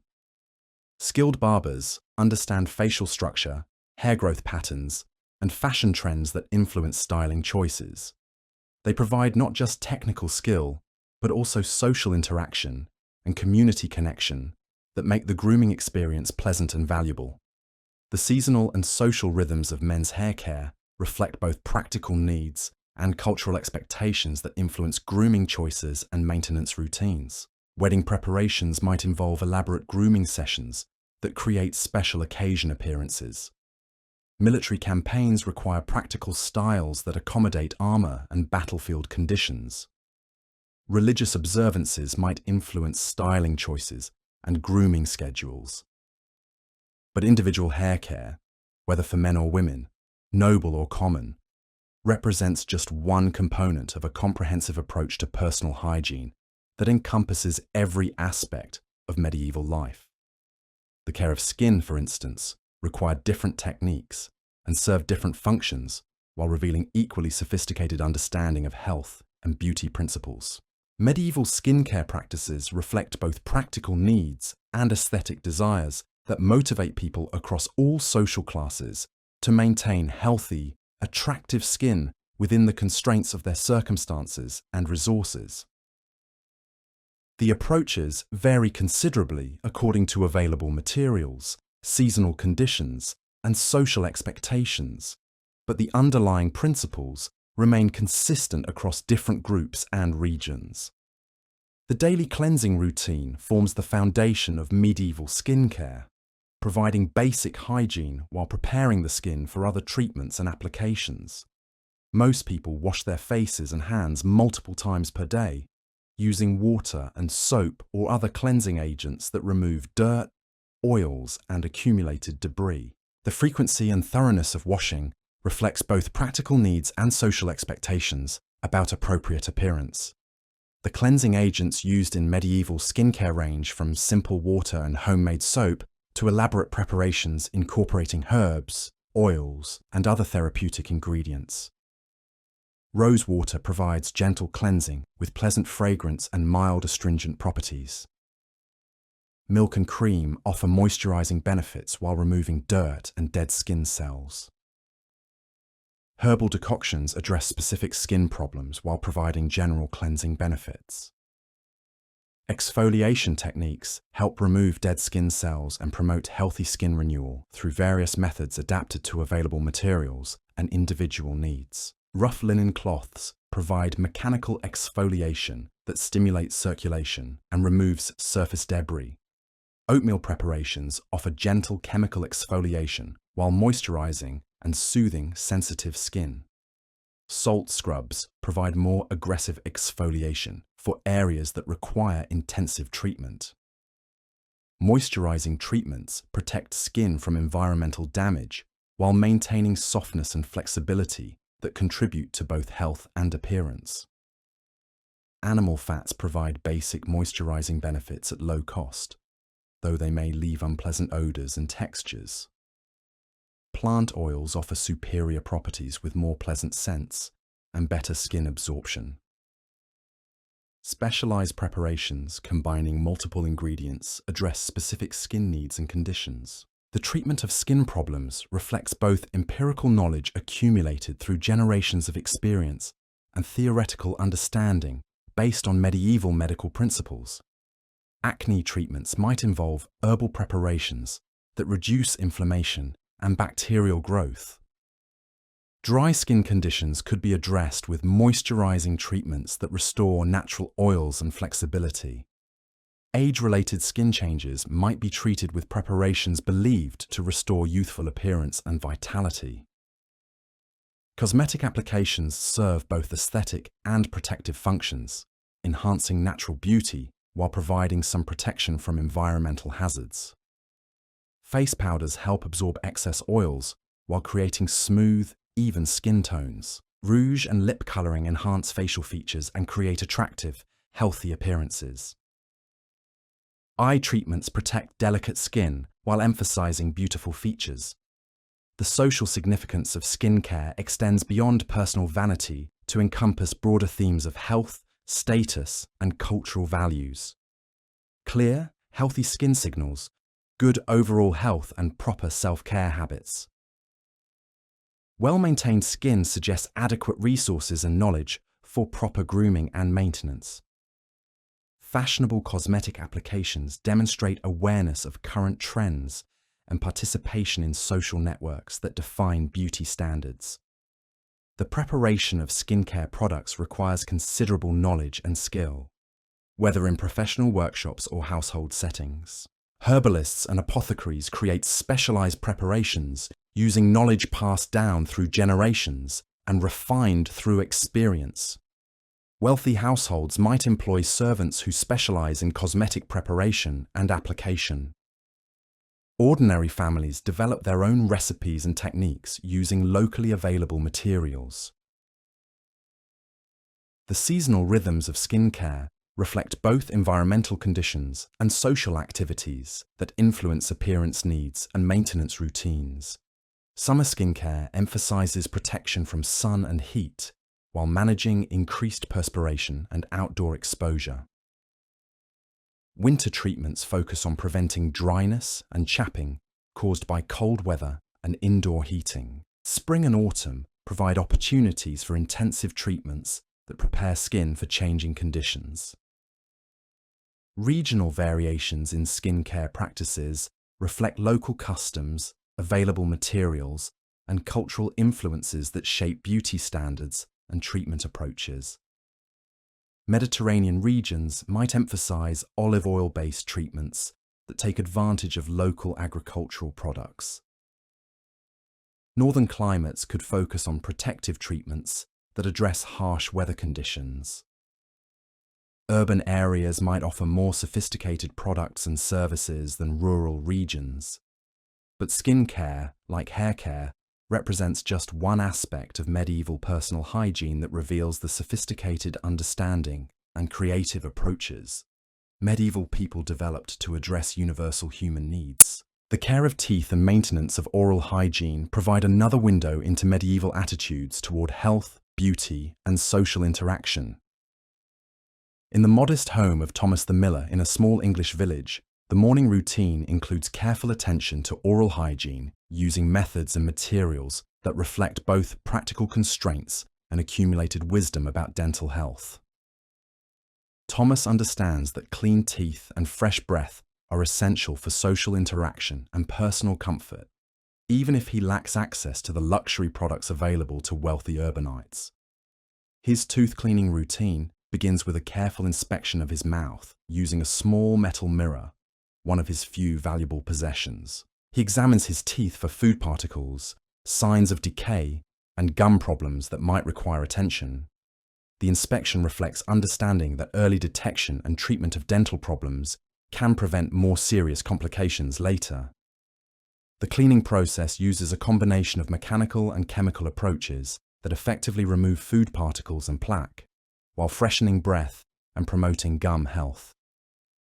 A frayed hazel twig serves as a primitive toothbrush, its fibrous end providing scrubbing action that dislodges debris and stimulates circulation in the gums. The wood itself contains natural antiseptic compounds that help prevent bacterial growth and infection. Thomas rubs his teeth with a mixture of salt and powdered herbs that provides both abrasive cleaning action and therapeutic benefits. The salt helps remove stains and plaque while providing mild antiseptic properties. Powdered sage adds antibacterial benefits while freshening breath and promoting gum health. Powdered cloves provide pain relief for sensitive teeth while contributing pleasant flavor and aroma. The rinsing process uses water flavored with herbs that address specific oral health needs while providing pleasant taste and fragrance. Mint water freshens breath while providing mild antiseptic benefits.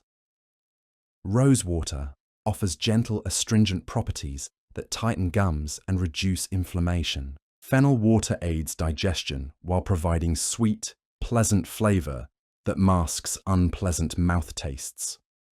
Thomas also chews various herbs and plant materials throughout the day to maintain fresh breath and promote oral health between formal cleaning sessions. Parsley provides chlorophyll that naturally freshens breath while supplying vitamins that support gum health. Mint leaves offer immediate breath freshening with cooling, pleasant sensations. Licorice root provides sweetness while supplying compounds that fight bacterial growth and reduce inflammation. The attention Thomas pays to his oral hygiene reflects both personal pride and social necessity in a community where close interaction is unavoidable and bad breath can damage relationships and business prospects. His methods, while simple, are based on accumulated knowledge about effective dental care that has been refined through generations of experience and observation. But Thomas's approach represents just one example of medieval oral hygiene practices. In urban areas and among the wealthy, more sophisticated methods and materials were available that provided superior results while serving as markers of social status and cultural sophistication. The household of Sir Robert de Montfort, a wealthy knight with extensive landholdings, maintains oral hygiene standards that reflect both available resources and social expectations appropriate to his rank. The family employs a servant who specializes in preparing dental care products and assisting with complex oral hygiene routines that require skill and knowledge beyond that possessed by ordinary individuals. The tooth cleaning preparations used in Sir Robert's household incorporate expensive imported ingredients that provide superior effectiveness while demonstrating the family's wealth and access to luxury goods.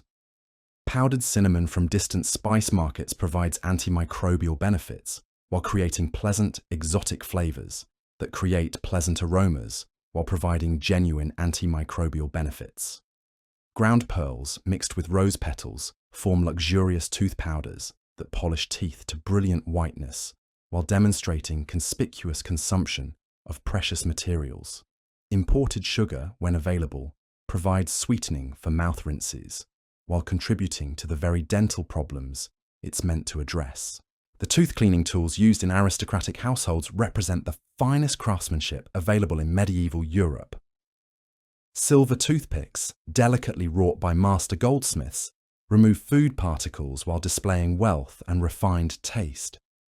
Ivory-handled brushes, made from boar bristles set in carved handles, provide gentle but effective cleaning action. Crystal vessels hold flavored rinses that sparkle like jewels while serving practical oral hygiene functions. Sir Robert's personal oral care routine reflects both the complexity possible with unlimited resources and the social expectations placed on individuals of his rank. His morning routine begins with a thorough inspection of his mouth using polished silver mirrors that provide clear, accurate reflections. Any problems detected receive immediate attention from specialists who understand both the medical and social implications of dental issues. The cleaning process involves multiple stages, each using different tools and preparations designed for specific functions. Initial cleaning with flavored water removes surface debris and prepares the mouth for more intensive treatment. Mechanical cleaning with brushes and picks addresses areas that require focused attention. Final rinsing with perfumed preparations leaves the mouth feeling fresh and pleasant, while providing lasting benefits throughout the day. But even the most sophisticated individual oral care cannot address all dental problems that arise in medieval society. Serious issues require professional intervention from specialists who combine medical knowledge with practical skills developed through years of training and experience. Master Edmund the barber surgeon occupies a unique position in medieval society, serving as both grooming specialist and medical practitioner for a diverse clientele that includes everyone from wealthy merchants to struggling craftsmen. His shop near the cathedral attracts customers who need everything from simple haircuts to complex dental procedures, and his reputation for skill and discretion brings him business from across the region. The dental services offered in Master Edmund's shop reflect both the medical knowledge available in his era and the practical limitations imposed by available tools and techniques. Tooth extraction, the most common procedure, requires both physical strength and delicate touch to remove damaged teeth while minimizing trauma to surrounding tissues. The process is quick but intense, relying on speed and precision to complete the work before shock or blood loss becomes dangerous. The tools used for dental procedures are specially designed for their specific functions, though they would appear crude and frightening by modern standards. Heavy pliers with textured grips provide the leverage needed to extract stubborn teeth. Sharp picks and probes allow for detailed examination of dental problems.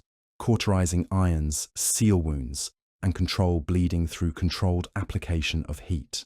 Pain management during dental procedures relies primarily on alcohol and herbal preparations, that dull sensation while helping patients cope with unavoidable discomfort. Strong ale or wine consumed before treatment provides some numbing effect while reducing anxiety about the procedure. Herbal preparations containing willow bark or poppy extract offer additional pain relief through compounds that modern science recognizes as effective analgesics. The recovery process following dental procedures requires careful attention to wound care and infection prevention, using methods that combine practical experience with theoretical medical knowledge. Wounds are packed with herbs that provide antimicrobial benefits while promoting healing. Patients receive detailed instructions about post-procedure care that help prevent complications and ensure optimal outcomes. Master Edmund's medical knowledge extends beyond simple tooth extraction to encompass treatment of various oral health problems that require more sophisticated intervention. Abscessed teeth might be lanced and drained to relieve pressure and eliminate infection. Gum diseases could be treated with herbal preparations that reduce inflammation and promote healing. Broken or damaged teeth sometimes receive repairs using materials and techniques that demonstrate remarkable ingenuity. The social aspects of Master Edmund's practice reflect the community role played by medical practitioners in medieval society.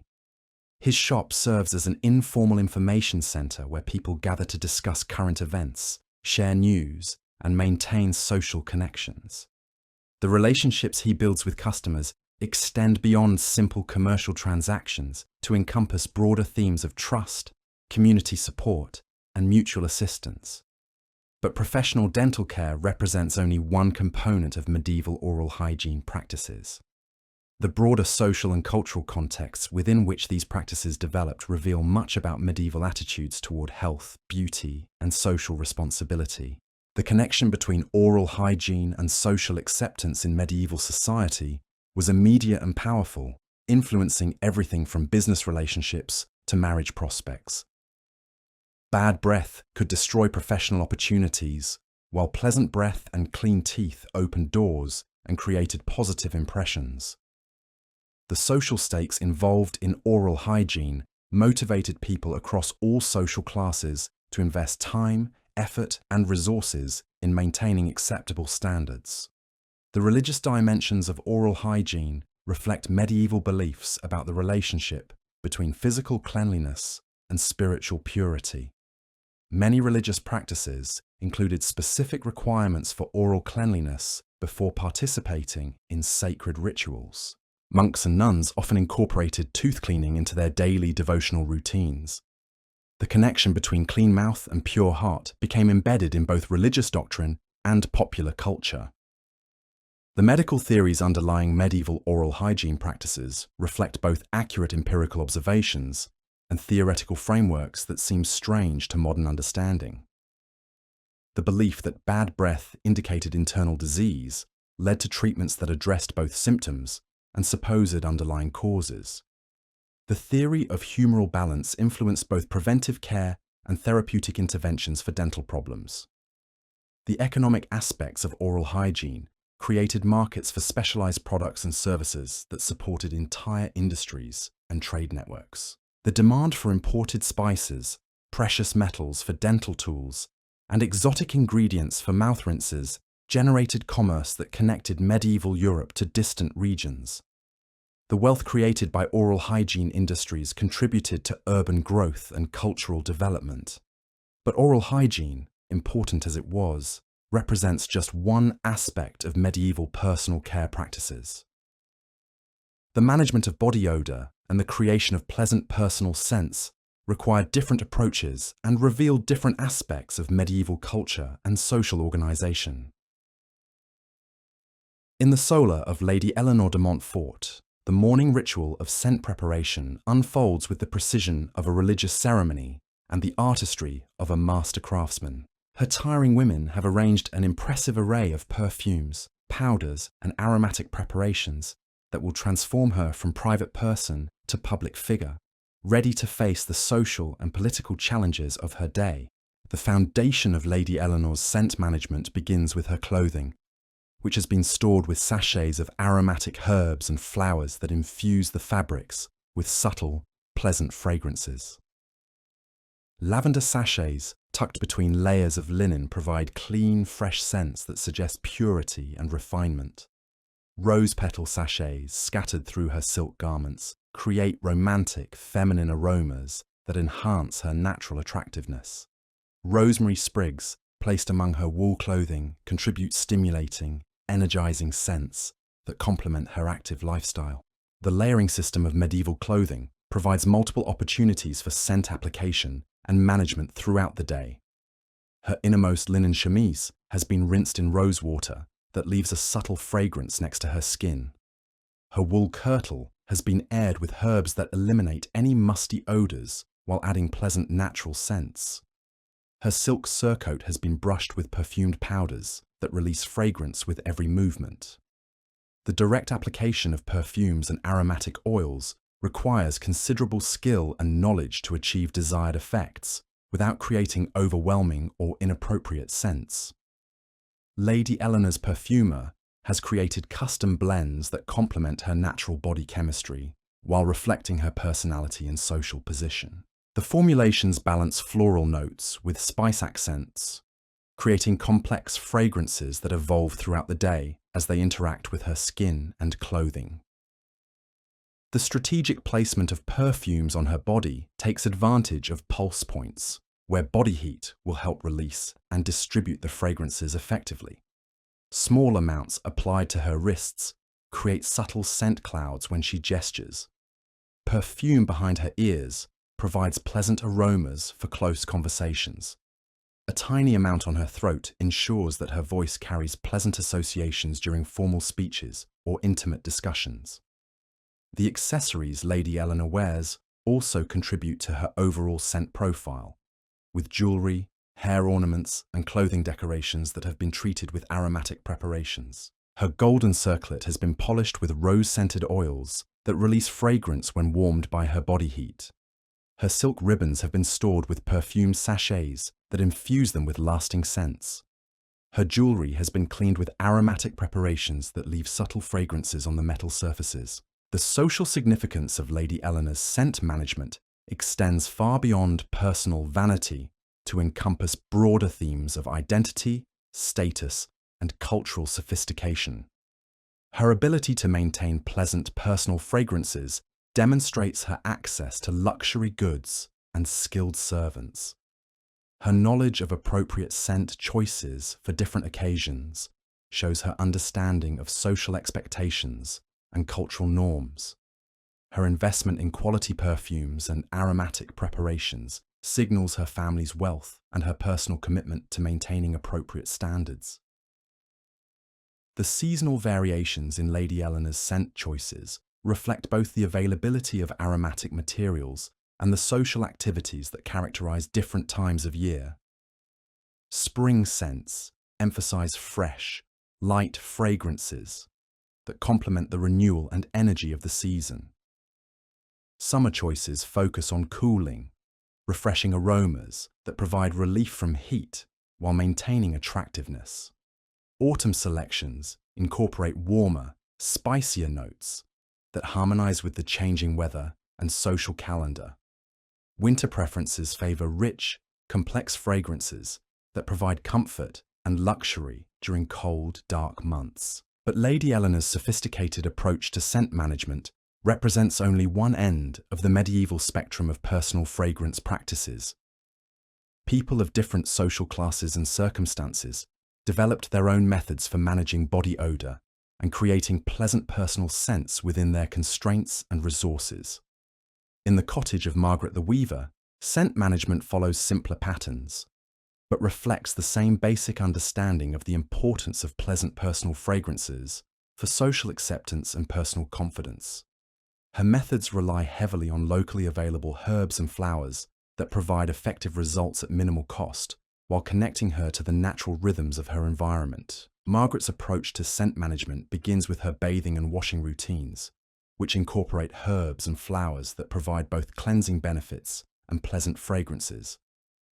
She adds handfuls of lavender flowers to her washing water, creating aromatic baths that leave her skin lightly scented while providing relaxation and stress relief. Mint leaves in her face, washing water provide refreshing, energizing scents that help her feel alert and confident throughout the day. The herbs and flowers Margaret uses for scent management are gathered from her own garden and the surrounding countryside, requiring knowledge of seasonal availability and proper harvesting techniques. She collects rose petals at dawn when their fragrance is most intense, drying them carefully to preserve their aromatic properties. She harvests lavender at peak bloom, bundling it for drying in ways that maintain maximum scent retention. She gathers mint throughout the growing season, using both fresh and dried forms for different applications. The preparation of aromatic materials for personal use requires skills and knowledge that Margaret has learned from her mother and other women in her community. She knows how to dry herbs properly to preserve their fragrances, how to extract aromatic oils using simple household equipment, and how to blend different scents to create pleasant, harmonious combinations. Her methods may be simple, but they produce effective results that serve her needs and circumstances. Margaret's clothing scent management relies on natural materials and traditional techniques that provide lasting fragrances without expensive imported products. She stores her clean clothing with bundles of dried herbs that infuse the fabrics with pleasant scents. She rinses her linen undergarments in water scented with herbs that leave subtle fragrances next to her skin. She brushes her outer garments with aromatic preparations made from locally available materials. The social context within which Margaret manages her personal scents reflects both community expectations and individual pride in maintaining appropriate standards. Her neighbours notice and appreciate her efforts to smell pleasant during social interactions. Her family benefits from her knowledge and skills in creating aromatic preparations for household use. Her reputation for cleanliness and pleasant scents contributes to her social standing within the community. But individual approaches to scent management, whether sophisticated or simple, operate within broader cultural and social frameworks that shape attitudes toward body odour, personal fragrance, and appropriate scent choices. The medieval understanding of smell and its social implications reveals fascinating aspects of cultural values and social organisation. Medieval people understood that scent communicated important information about individuals, including their social status, personal habits, health condition, and moral character. Pleasant scents suggested cleanliness, prosperity, and moral virtue, while unpleasant odours indicated poverty, laziness, or spiritual corruption. The ability to manage one's personal scent effectively was considered both a practical skill and a moral responsibility. The connection between scent and health in medieval thinking reflected both accurate observations and theoretical frameworks that seem strange to modern understanding. Pleasant scents were believed to promote good health by balancing the body's humours and protecting against disease-causing miasmas. Unpleasant odours were thought to indicate internal corruption and could supposedly spread illness to others through the air. The religious dimensions of scent management in medieval culture reflected beliefs about the relationship between physical cleanliness and spiritual purity. Many religious practices incorporated aromatic elements that were believed to please God while creating appropriate atmospheres for worship. The use of incense, perfumed oils, and aromatic herbs in religious ceremonies established connections between pleasant scents and sacred experiences. The economic aspects of medieval scent management created demand for aromatic materials and skilled services that supported extensive trade networks and specialized industries. The perfume trade connected medieval Europe to distant regions that produced exotic aromatic materials. The local cultivation of aromatic herbs and flowers provided income for rural communities while supplying urban markets with essential materials. The gender dimensions of medieval scent management reflected both social expectations and practical considerations that influenced how men and women approached personal fragrance. Women were generally expected to invest more time and resources in scent management as part of their broader responsibility for maintaining attractive appearances. Men's scent practices focused more on cleanliness and professional appropriateness rather than aesthetic enhancement. But scent management represents just one component of a comprehensive approach to medieval personal hygiene that encompassed every aspect of daily life and social interaction. The management of clothing and textile hygiene required different skills and revealed different aspects of medieval culture and social organisation. The Great Laundry Day at Thornfield Manor represents one of the most complex and labour-intensive aspects of medieval household management, involving dozens of servants, elaborate equipment, and sophisticated knowledge passed down through generations of experienced washerwomen. The process transforms dirty, stained textiles into clean, fresh garments, ready for another cycle of use. But the work required is enormous, and the results are never guaranteed. The preparation for laundry day begins weeks in advance as the household accumulates dirty clothing, linens, and other textiles that require washing. The manor's housekeeper, Dame Alice, maintains careful inventories of all textiles, noting their condition, the type of soiling they've received, and the appropriate treatments they'll require. Her knowledge encompasses not just cleaning techniques, but also the properties of different fabrics and the effects various cleaning agents will have on them. The location chosen for the laundry operation reflects both practical needs and social considerations that influence how the work is organized and conducted. The manor has a dedicated laundry area near the kitchen gardens, where large fires can be built for heating water and where the inevitable mess won't disrupt other household activities. The proximity to water sources ensures adequate supplies for the extensive washing and rinsing processes required. The equipment assembled for laundry day represents a significant investment in specialized tools and containers designed for textile cleaning. Enormous wooden tubs, some large enough to hold entire bed sheets, provide washing vessels that can accommodate the manor's extensive textile needs. Iron cauldrons suspended over fires heat the large quantities of water required for effective cleaning. Wooden paddles and stirring sticks allow workers to manipulate heavy, wet textiles without burning their hands. The soap used for manor laundry represents one of the household's major expenses, requiring either purchase from professional soap makers or extensive home production using carefully guarded recipes and techniques. The best soap, made from olive oil and imported alkali, is reserved for the most delicate and valuable textiles. Standard soap made from animal fats serves for everyday items. The harshest soap, made from local materials, handles the dirtiest and most stained items. The washing process itself follows carefully established procedures that reflect generations of accumulated knowledge about effective textile cleaning. Different types of textiles receive different treatments based on their fiber content, construction, and the nature of the soiling they've received. Delicate silk garments require gentle handling, with mild soap and lukewarm water. Sturdy wool items can withstand more aggressive treatment with stronger soap and hotter water. Linen undergarments, often the most heavily soiled items, receive the most intensive cleaning with the harshest methods available.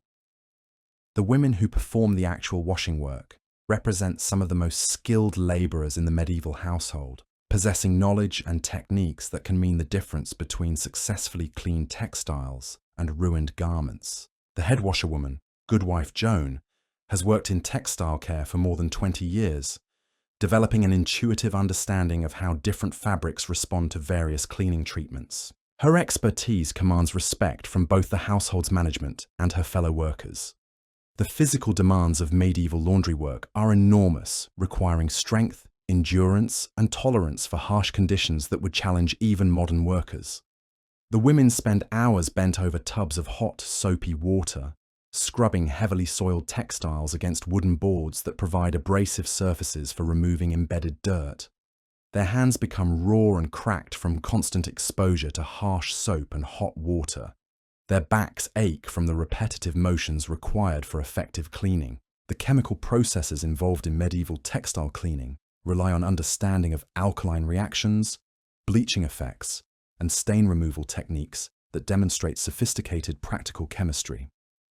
Lye made from wood ash provides powerful alkaline cleaning that breaks down oils and organic stains. Urine, collected and aged for optimal effectiveness, supplies ammonia that brightens colours and removes stubborn stains. Various herbs and plant materials contribute specific cleaning properties while adding pleasant scents to the finished textiles. The stain removal techniques employed by medieval washerwomen represent accumulated knowledge about the chemical properties of different substances and how they interact with various cleaning agents. Bloodstains require immediate treatment with cold water before they set permanently Grease stains respond to treatment with hot water and strong alkali that breaks down the oils. Wine stains might be treated with salt, urine, or specific herbs that neutralize the color compounds. The drying process following washing requires careful attention to weather conditions, textile properties, and security considerations that affect both the quality of results and the safety of valuable items. Clean textiles are spread on grass, hung on lines, or draped over bushes and hedges where air circulation can remove moisture effectively. The positioning must take advantage of sunlight and wind while protecting items from damage by animals, theft by opportunistic individuals, or soiling by environmental contaminants. The social organization of Laundry Day reflects both practical needs and hierarchical structures that characterize medieval household management. Dame Alice supervises the entire operation, making decisions about procedures and resolving problems that arise during the work. Goodwife Joan directs the actual washing work, assigning tasks based on workers' skills and experience. Junior servants handle routine tasks under supervision while learning the skills they'll need for future advancement. The economic implications of Laundry Day extend far beyond the immediate costs of soap, fuel, and labor to encompass broader themes of household resource management and social display. Clean, well-maintained textiles demonstrate the household's prosperity and management competence. The ability to maintain large wardrobes of clean clothing signals wealth and social status. The investment in quality cleaning materials and skilled labor represents a significant portion of household expenses. The seasonal rhythms of medieval laundry reflect both practical considerations and social expectations that influence when and how textile cleaning is conducted.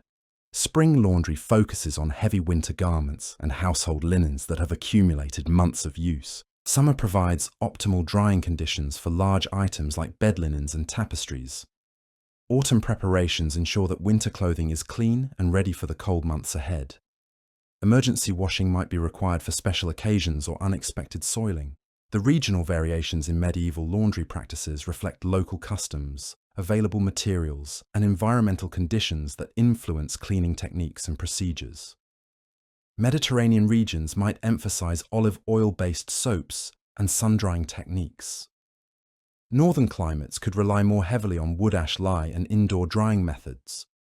Urban areas might have access to professional laundresses and specialized cleaning materials, while rural households depend more on home production and local resources. The gender dimensions of medieval laundry work reflect both social expectations and practical considerations that determine who performs textile care and how the work is organized. Women bear primary responsibility for household textile care, from the lady of the manor who supervises operations to the servants who perform the actual washing. Men might be involved in heavy lifting, fire maintenance, and other physically demanding aspects, but the skilled work of cleaning remains primarily female territory. The health and safety aspects of medieval laundry work present challenges that modern workers would find difficult to imagine. The combination of hot water, harsh chemicals, and repetitive physical labor creates conditions that frequently result in injury and illness. Burns from hot water and soap are common. Respiratory problems develop from exposure to harsh vapors. Skin conditions result from constant contact with alkaline cleaning agents. Despite these hazards, the work must continue because clean textiles are essential for health, comfort, and social acceptability. The quality control measures employed in medieval laundry reflect both practical needs and social expectations that demand consistently good results. Dame Alice inspects all clean textiles before their return to use, checking for remaining stains, proper cleaning, and potential damage. Items that don't meet standards are returned for additional treatment or might be reassigned to less visible uses. The reputation of the household depends partly on the appearance of its textiles, making quality control essential for social standing. The storage and maintenance of clean textiles require additional skills and knowledge that extend the laundry cycle beyond the actual washing process. Clean items must be dried thoroughly to prevent mildew and decay. They must be folded or hung properly to prevent wrinkles and damage. They must be stored in ways that protect them from insects, rodents, and environmental contamination while keeping them accessible for use. But laundry represents just one aspect of medieval textile care that encompasses broader themes of clothing management, fabric maintenance, and personal presentation. The daily care of clothing and the management of personal wardrobes reveal different aspects of medieval attitudes toward appearance, status, and resource management. In the private chambers of Master Geoffrey the goldsmith, the morning routine of dressing reflects both the practical needs of his profession and the social expectations placed on a successful craftsman in medieval London. His clothing choices must balance durability for workshop conditions with appropriateness for interactions with wealthy customers who expect their goldsmith to appear prosperous and refined. Master Geoffrey's wardrobe reflects careful investment in quality garments that will withstand the demands of his active lifestyle while projecting the image of success and competence that his business requires. His undergarments are made from the finest linen available, changed frequently to maintain cleanliness and comfort during long hours in the workshop. His everyday working clothes are constructed from sturdy wool that resists stains and wear while providing warmth and flexibility for detailed craftwork. The care Master Geoffrey devotes to his clothing reflects both personal pride and business necessity in a profession where appearance directly affects customer confidence and commercial success. His garments are brushed daily to remove dust and debris accumulated during workshop activities. Stains are treated immediately with appropriate cleaning agents to prevent permanent damage. Minor repairs are made promptly to maintain the neat, professional appearance his customers expect. The seasonal wardrobe management in Master Geoffrey's household requires careful planning and resource allocation to ensure appropriate clothing is available for changing weather conditions and social obligations. Winter garments are aired and inspected before cold weather arrives, with necessary repairs completed and protective treatments applied. Summer clothing is prepared during spring cleaning, with moths and other pests eliminated before storage damage can occur. The social significance of Master Geoffrey's clothing choices extends beyond personal comfort to encompass broader themes of professional identity and community standing. His ability to maintain appropriate dress demonstrates his business success and personal competence. His knowledge of current fashion trends shows his participation in social networks that define cultural standards. His investment in quality clothing signals his commitment to maintaining professional standards and social responsibilities. But individual clothing care represents just one component of medieval textile management that encompasses broader themes of resource conservation, social display, and cultural values.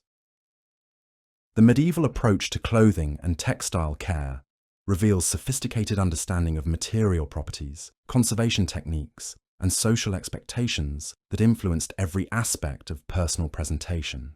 The medieval understanding of textile properties and care requirements reflects both practical experience and theoretical knowledge that guided decisions about clothing purchase, maintenance, and disposal. Different fibers require different care approaches, with wool needing protection from moths and moisture, while linen benefits from frequent washing and sun exposure. Silk demands gentle handling and protection from excessive heat, while hemp and other plant fibers can withstand more aggressive treatment. The economic aspects of medieval clothing care reflect the significant investment that quality garments represent and the importance of maximizing their useful life through proper maintenance.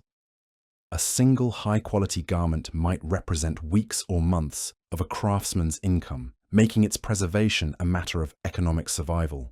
The skills and knowledge required for effective textile care are valuable assets that can provide income through professional services or household savings through self-sufficiency.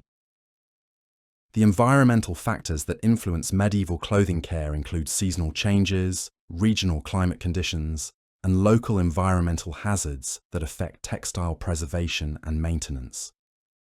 Humid climates require different approaches than dry regions. Cold weather presents different challenges than hot conditions. Urban environments with their smoke, dust, and other contaminants demand different solutions than rural settings. The technological aspects of medieval clothing care reflect both the tools available for textile maintenance and the techniques developed to use them effectively. Brushes, combs, and other grooming tools serve multiple functions in clothing care. Cleaning agents range from simple water and soap to complex preparations incorporating multiple ingredients. Storage methods protect valuable textiles from damage while keeping them accessible for use. But clothing care, important as it is, represents just one aspect of medieval personal hygiene that reveals the comprehensive approach medieval people took to maintaining health, appearance, and social acceptability. The medieval understanding of disease, health, and hygiene practices provides the foundation for understanding how personal care practices developed and why they took the forms they did. The medical theories that underpinned medieval hygiene practices reflect both inherited classical knowledge and empirical observations that guided practical decisions about health maintenance and disease prevention. The theory of humoral balance suggested that health depended on maintaining proper relationships between the body's four humors: blood, phlegm, yellow bile, and black bile. Hygiene practices were designed to support humoral balance through appropriate cleansing, dietary choices, and lifestyle decisions. The miasma theory of disease transmission held that illness spread through corrupt air or bad odors, leading to hygiene practices that emphasize pleasant scents, clean air, and environmental cleanliness. While the specific mechanisms weren't understood correctly, many of the practical measures taken to combat miasmas actually provided real health benefits through improved sanitation and reduced exposure to disease vectors. The astrological influences believed to affect health and hygiene created complex systems for timing various personal care activities according to celestial conditions. Bathing might be scheduled when planetary influences were favorable for water-related activities. Haircutting could be timed to promote healthy growth. The integration of astrological considerations with practical hygiene practices reveals the sophisticated intellectual frameworks within which medieval people organized their understanding of health and personal care. The herbal medicine traditions that informed medieval hygiene practices drew upon centuries of accumulated knowledge about the therapeutic properties of plants and their applications to health maintenance and disease treatment. Monasteries served as centers for preserving and developing this knowledge, with monks and nuns maintaining extensive herb gardens and copying medical manuscripts that preserved ancient wisdom while adding new discoveries. The Islamic medical traditions that entered medieval Europe through Spain, Sicily, and the Crusades brought sophisticated understanding of hygiene, disease prevention, and therapeutic practices that significantly advanced European medical knowledge. Islamic physicians had preserved and expanded upon Greek and Roman medical texts while developing new techniques and treatments that emphasized cleanliness, proper diet, and environmental factors in health maintenance. The practical applications of medieval medical theory to daily hygiene practices created comprehensive systems for maintaining health through personal care routines that addressed both preventive and therapeutic needs. Regular bathing was prescribed for various medical conditions, with specific water temperatures, herbal additives, and timing recommendations based on individual health needs and seasonal considerations. But medical theory alone cannot explain the development of medieval hygiene practices. Social, economic, and cultural factors also played crucial roles in shaping how people approached personal care and cleanliness within their specific circumstances and communities. In the bustling marketplace of medieval Bruges, the weekly market day brings together people from across the region, creating a social laboratory where hygiene practices and standards are displayed, evaluated, and negotiated through countless small interactions. The merchants setting up their stalls, the customers examining goods, and the various service providers all participate in an elaborate social dance where personal presentation contributes to commercial success and social acceptance. Master Willem the cloth merchant understands that his personal appearance directly affects his ability to conduct business with the discriminating customers who purchase his expensive fabrics. His morning preparation involves careful attention to every aspect of his presentation, from his freshly washed hands that will handle delicate silks, to his well-groomed beard that projects mature competence and prosperity. The customers who visit Master Willem's stall come from various social backgrounds, but all understand that their own appearance will influence how they're treated and what prices they're offered. Lady Catherine, shopping for fabrics for her daughter's wedding dress, has invested considerable time and resources in her presentation, knowing that her appearance will signal her ability to pay premium prices for the finest materials. The social negotiations that occur during commercial transactions reveal how hygiene standards operate as markers of social status, economic position, and cultural sophistication. The merchant who appears clean and well-groomed can command higher prices and attract better customers. The customer whose appearance suggests wealth and refinement receives better service and access to the finest goods. But the marketplace interactions also reveal the practical limits of medieval hygiene practices and the creative solutions people developed to address challenges within their constraints. The farm wife who has travelled from a distant village might lack access to the finest soaps and perfumes available to urban residents, but her clean apron and neatly arranged hair demonstrate her understanding of appropriate standards and her effort to meet them within her means. The seasonal variations in marketplace hygiene reflect both practical considerations and social expectations that change with weather conditions and agricultural cycles. Spring markets might emphasize fresh, clean appearances that celebrate renewal and new beginnings. Summer gatherings require different approaches to managing heat and perspiration while maintaining appropriate presentation. Autumn markets showcase the harvest season's prosperity through enhanced grooming and new clothing. Winter gatherings adapt to harsh weather conditions while maintaining social standards. The regional diversity of marketplace participants reveals how local customs, available resources, and cultural influences shape hygiene practices and appearance standards. Flemish merchants might emphasize the quality of their woolen clothing and the cleanliness of their establishments. Italian traders could showcase their access to luxury goods through exotic perfumes and fine fabrics. English visitors might demonstrate their prosperity through the quality of their leather goods and the brightness of their metal accessories. The gender dimensions of marketplace hygiene reflect both social expectations and practical considerations that influence how men and women approach public presentation. Women might invest more time and resources in elaborate hairstyles and clothing arrangements that demonstrate their family's prosperity and their own skills in household management. Men focus more on projecting competence and reliability through clean, practical clothing and well-maintained tools and equipment. The age-related aspects of marketplace hygiene reveal how standards and expectations change throughout the life cycle, with different requirements for children, adults, and elderly individuals.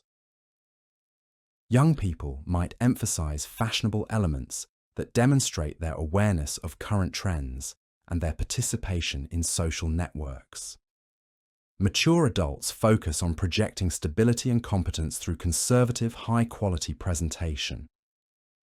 Elderly individuals might receive some accommodation for physical limitations while maintaining basic standards of cleanliness and appropriateness. The occupational influences on marketplace hygiene reflect the practical requirements of different trades and prof. The occupational influences on marketplace hygiene reflect the practical requirements of different trades and professions that shape how individuals approach personal cleanliness and presentation.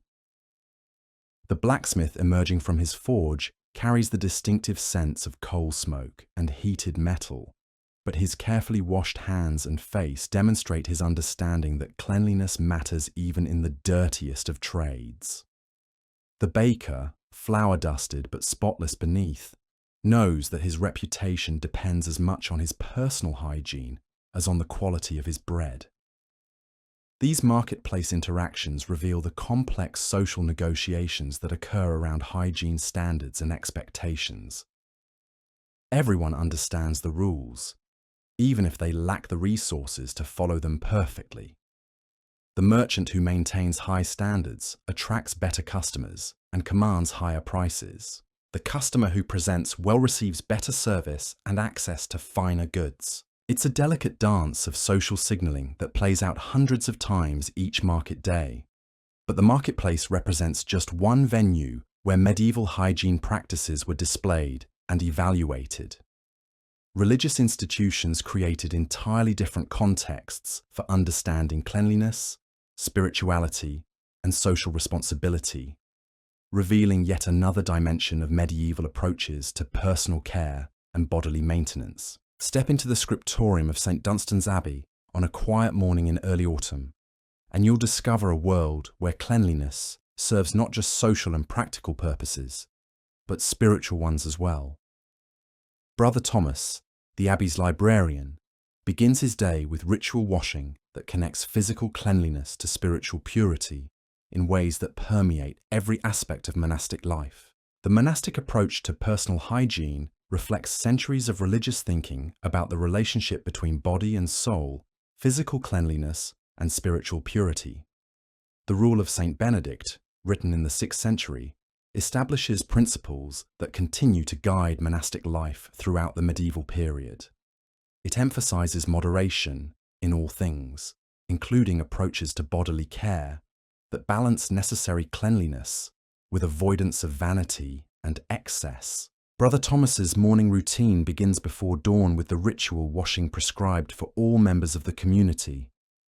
He moves quietly through the dormitory to the communal washing area, where stone basins filled with cold water await the brothers. The water is blessed and considered sacred, transforming the mundane act of washing into a spiritual exercise that prepares both body and soul for the day's devotions. The washing process follows established patterns that emphasize both practical cleanliness and symbolic purification. Brother Thomas begins with his hands, scrubbing them thoroughly with soap made in the Abbey's own workshops, from olive oil and herbs grown in the monastery gardens. The act of cleaning his hands prepares them for handling sacred texts and participating in religious rituals throughout the day. His face receives equally careful attention, with particular focus on areas around the eyes and mouth that will be most visible during communal prayers and interactions with visitors. The cold water provides both physical cleansing and spiritual awakening, helping him transition from sleep to the focused attention required for religious observance and scholarly work. The monastic understanding of hair care reflects both practical needs and religious symbolism that distinguishes religious life from secular concerns. Brother Thomas's hair is cut short in the traditional monastic tonsure that marks his religious status and commitment. The style requires minimal daily care, but must be maintained neatly to project appropriate dignity and respectability. The weekly ritual of haircutting and shaving brings the entire community together in an exercise that combines practical grooming with spiritual reflection.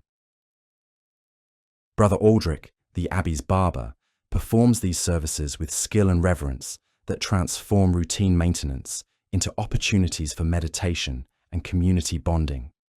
The brothers use these occasions for conversation about theological questions and community concerns. The clothing worn by monastic communities represents a completely different approach to dress and textile care than that found in secular society. Brother Thomas's habit is made from undyed wool that emphasizes simplicity and humility rather than fashion or status display. The garment is designed for durability and practicality rather than appearance, but it must still be maintained in clean, neat condition that reflects the dignity of religious life. The care of monastic clothing follows strict schedules and procedures that ensure all members of the community maintain appropriate standards while avoiding the vanity and excess associated with secular fashion. Laundry is done collectively according to established routines that distribute the work fairly among community members. Repairs are made promptly and skillfully, reflecting the monastic values of conservation and stewardship.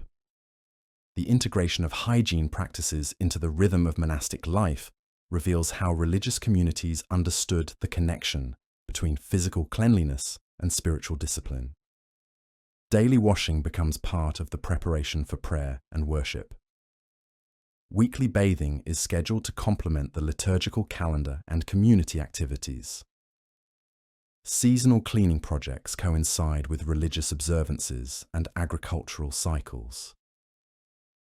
Brother Thomas's work in the scriptorium requires additional attention to personal cleanliness that protects valuable manuscripts and materials from contamination. His hands must be scrupulously clean before handling precious parchments and delicate inks. His clothing must be free from dust and debris that could damage irreplaceable texts. His workspace must be maintained in perfect order and cleanliness. The monastery's approach to communal hygiene reflects both practical needs and spiritual principles that emphasize community responsibility and mutual care. The infirmary maintains higher standards of cleanliness than secular medical facilities, based on understanding that physical healing requires spiritual as well as medical attention. The kitchen follows strict procedures for food preparation and storage that prevent contamination and waste. The Abbey's relationship with the surrounding community creates opportunities for sharing knowledge and resources related to hygiene and healthcare. The monastery's herb gardens supply materials for soap making and medicinal preparations that benefit both the religious community and local lay people. The brothers' knowledge of health and hygiene practices makes them valuable resources for villagers who lack access to other medical care. But monastic approaches to hygiene represent just one aspect of religious influences on medieval personal care practices. The broader Christian understanding of the body, cleanliness, and spiritual purity created complex frameworks that shaped how people across medieval society approached personal hygiene and bodily maintenance. The theological foundations of medieval Christian thinking about hygiene reflect centuries of debate and development that produced nuanced understanding of the relationship between physical and spiritual cleanliness. Early Christian writers inherited classical traditions that associated cleanliness with virtue and health, but they also developed distinctively Christian perspectives that emphasized spiritual over physical concerns. The concept of the body as temple of the Holy Spirit created obligations for maintaining appropriate cleanliness and health while avoiding the vanity and excess that could lead to spiritual corruption. This balance required careful navigation between necessary care and sinful indulgence, leading to detailed discussions in theological texts about appropriate approaches to personal hygiene and bodily maintenance. The sacramental understanding of water in Christian ritual created sacred dimensions for washing and bathing that extended beyond mere physical cleanliness to encompass spiritual purification and renewal.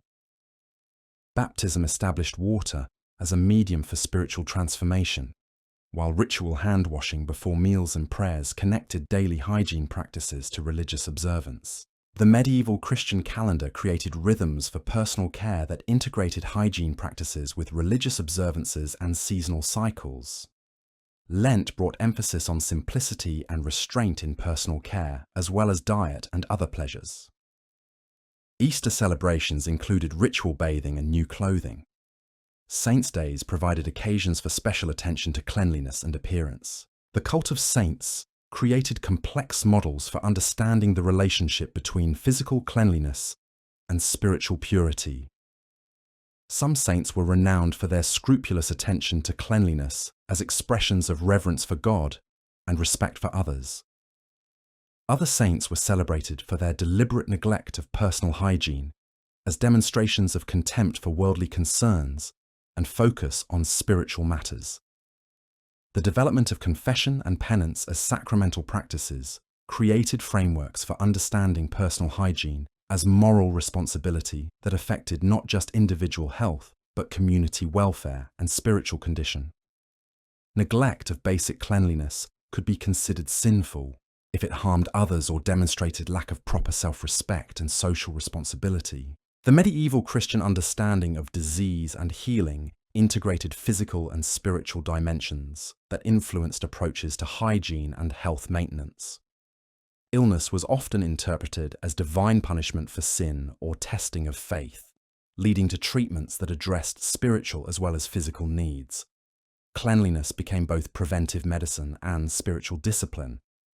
But Christian influences on medieval hygiene practices operated within broader cultural contexts that included pre-Christian traditions, Islamic medical knowledge, and practical constraints that shaped how religious ideals were translated into daily life. The integration of these various influences created the complex, nuanced approaches to personal hygiene that characterized medieval European society. As the morning sun climbs higher over the bustling city of Córdoba in the year 1150, the call to prayer echoes across neighborhoods where Christian, Islamic, and Jewish communities live in complex coexistence. In the courtyard of the house of Ibn Rushd, the renowned philosopher and physician, known to the Latin world as Averroes, the morning ritual of ablution unfolds with precision that reflects centuries of Islamic tradition and medical knowledge. The Islamic approach to personal hygiene represents perhaps the most sophisticated and systematic understanding of cleanliness in the medieval world, based on religious obligations, medical knowledge, and cultural practices that emphasize the connection between physical purity and spiritual well-being.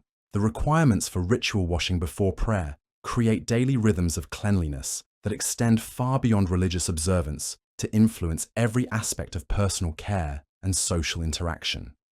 Ibn Rushd begins his morning with the ritual washing prescribed by Islamic law, a practice that requires thorough cleaning of specific parts of the body according to established procedures. The process begins with the washing of hands 3 times, ensuring that they're completely clean before touching other parts of the body. This attention to hand hygiene reflects understanding of contamination principles that wouldn't be formally recognized in European medicine for centuries. The washing of the mouth and teeth receives particular emphasis in Islamic hygiene practices, with specific techniques and materials prescribed for maintaining oral health and fresh breath. Ibn Rushd uses a miswak, a fibrous twig that serves as both toothbrush and antiseptic, scrubbing his teeth thoroughly while releasing aromatic oils that freshen breath and promote gum health. The practice, derived from prophetic tradition, demonstrates sophisticated understanding of dental care principles. The complete washing of the face, including the forehead, cheeks, and beard, ensures thorough cleanliness of areas most visible during social interaction. The prescribed technique involves specific motions and repetitions that guarantee comprehensive cleaning while conserving water and time. The spiritual significance of facial cleanliness connects personal appearance to religious devotion and social responsibility. The washing of arms up to the elbows removes accumulated dirt and oils while providing symbolic purification that prepares the believer for prayer and divine communion. The technique involves specific attention to areas between fingers and around joints where contamination might accumulate. The thorough approach reflects both practical hygiene needs and spiritual requirements for complete purity. The wiping of the head and ears completes the prescribed ablution while addressing areas that might be overlooked in less systematic approaches to personal cleanliness. The technique ensures that all visible parts of the body are clean and appropriately maintained for public presentation and religious observance. The integration of practical and spiritual concerns demonstrates the comprehensive nature of Islamic hygiene practices. The washing of feet up to the ankles addresses practical needs for cleanliness, while fulfilling religious obligations for complete purification.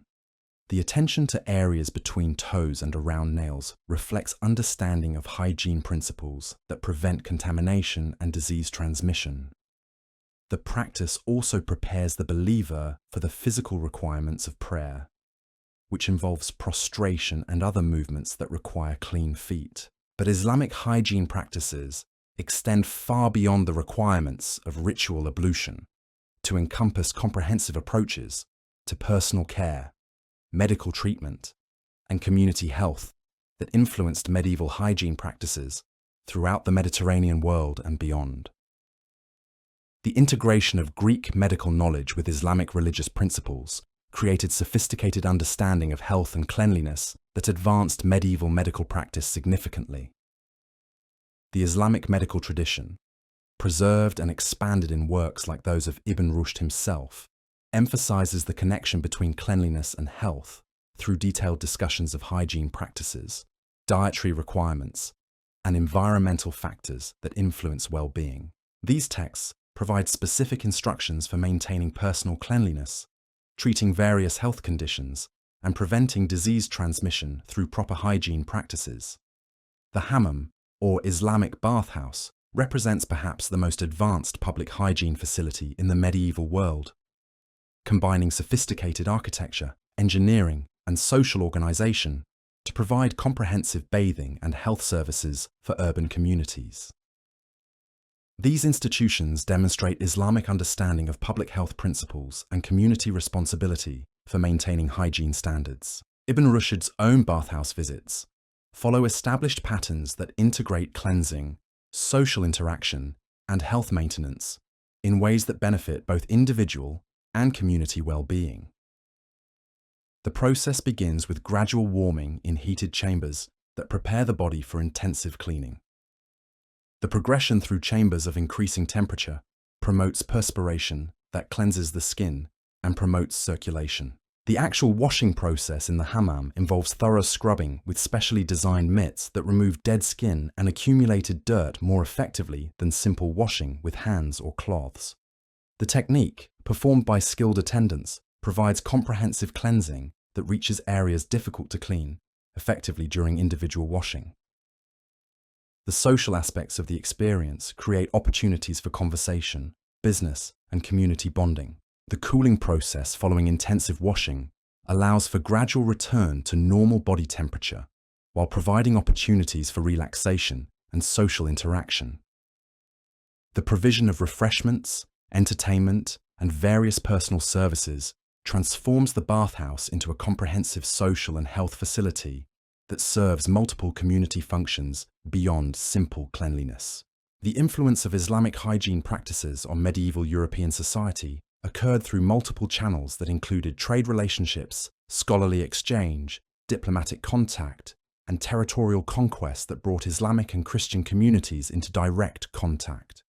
The Crusades, despite their military character, facilitated cultural exchange that included transmission of hygiene practices and medical knowledge.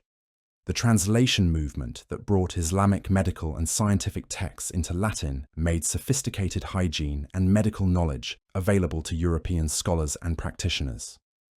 Works by Islamic physicians provided detailed instructions for maintaining health through proper hygiene, diet, and lifestyle choices that advanced European understanding significantly. The presence of Islamic communities in medieval Spain, Sicily, and other regions created opportunities for direct observation and adoption of Islamic hygiene practices by Christian neighbors.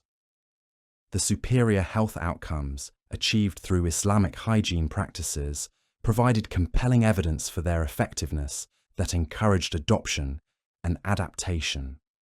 But Islamic influences on medieval hygiene operated alongside other cultural traditions and practical constraints that shaped how these advanced practices were integrated into European society. The religious and cultural differences between Islamic and Christian communities created barriers to complete adoption, leading to selective borrowing and adaptation rather than wholesale acceptance. As we move from the sophisticated Islamic hygiene practices of medieval Cordoba to the emerging urban centers of Northern Europe, we encounter different approaches to cleanliness and health that reflect local conditions, cultural traditions, and available resources. The city of Paris in the 13th century represents a fascinating laboratory for understanding how medieval European communities addressed the challenges of urban hygiene and public health. The narrow streets of medieval Paris present challenges for maintaining cleanliness and managing waste that require innovative solutions and community cooperation. The city's rapid growth has outpaced its infrastructure, creating conditions where traditional rural approaches to hygiene and waste management prove inadequate for urban populations and commercial activities. Master Jean Le Barbier operates his establishment on a busy street near the cathedral, where the convergence of religious, commercial, and residential activities creates constant streams of people who require various personal care services. His shop serves as a community centre, where men gather not just for grooming, but for social interaction, information exchange, and business networking that make his services valuable beyond their immediate practical benefits. The morning routine in Master Jean's shop begins before dawn as he prepares the tools and materials needed for the day's work. His razors must be sharpened to perfect edges that will provide smooth, safe shaves without causing injury or irritation. His scissors require careful maintenance to ensure clean cuts that promote healthy hair growth and attractive appearance. His various ointments and preparations must be fresh and properly mixed to provide effective treatment for his customers' needs. The first customer of the day is Sir Guillaume, a knight preparing for an important court appearance that requires him to project authority and refinement through his personal presentation. The grooming process begins with careful washing of his hair and beard using heated water and imported soap that provides superior cleansing while leaving pleasant scents that will last throughout the day. The haircutting process reflects both technical skill and artistic vision as Master Jean shapes Sir Guillaume's hair to enhance his natural features while conforming to current fashion trends and social expectations. The work requires understanding of facial structure, hair growth patterns, and the practical requirements of wearing helmets and other military equipment that influence styling choices. The beard trimming process demands even greater precision as Master Jean shapes the facial hair to project dignity and maturity while maintaining neat, attractive appearance. The work involves careful attention to symmetry, proportion, and the integration of beard styling with overall facial appearance and personal characteristics. The shaving process represents perhaps the most dangerous and skilled service offered in medieval barbershops, requiring steady hands, sharp instruments, and complete trust between barber and customer. Master Jean prepares Sir Guillaume's skin with hot, moist cloths that soften the hair and open pores for easier cutting. The actual shaving involves multiple passes with increasingly sharp razors that achieve progressively closer cuts. But Master Jean's services extend far beyond simple grooming to encompass various medical and therapeutic treatments that address his customers' health needs and comfort. Tooth extraction, though painful and dangerous, provides relief from severe dental problems that cannot be treated through other available methods. The procedure requires both physical strength and anatomical knowledge to remove damaged teeth, while minimizing trauma to surrounding tissues. Bloodletting, based on medieval medical theories about humoral balance and disease treatment, involves careful incisions that allow controlled bleeding, believed to restore health and prevent illness. Master Jean uses sharp lancets and careful technique to make precise cuts that achieve therapeutic goals while minimizing risks and complications. The treatment of minor wounds and injuries falls within the barber's scope of practice, requiring knowledge of anatomy, healing processes, and medicinal preparations that promote recovery and prevent infection. Master Jean maintains supplies of various herbs and ointments that address different types of injuries and health problems commonly encountered by his customers. The social functions served by Master Jean's shop extend beyond individual services to encompass broader community roles that make barbershops important centers for social interaction and information exchange. Men gather here to discuss current events, conduct business, and maintain relationships that support both individual and community well-being. The economic model of the medieval barbershop reflects both the specialized nature of the services provided and the social importance of the functions served.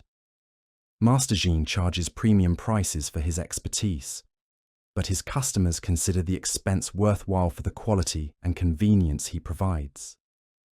The relationships he builds with regular customers create ongoing business that supports both his family and his apprentices. The seasonal rhythms of barbershop business reflect both practical needs and social activities that influence demand for grooming and medical services.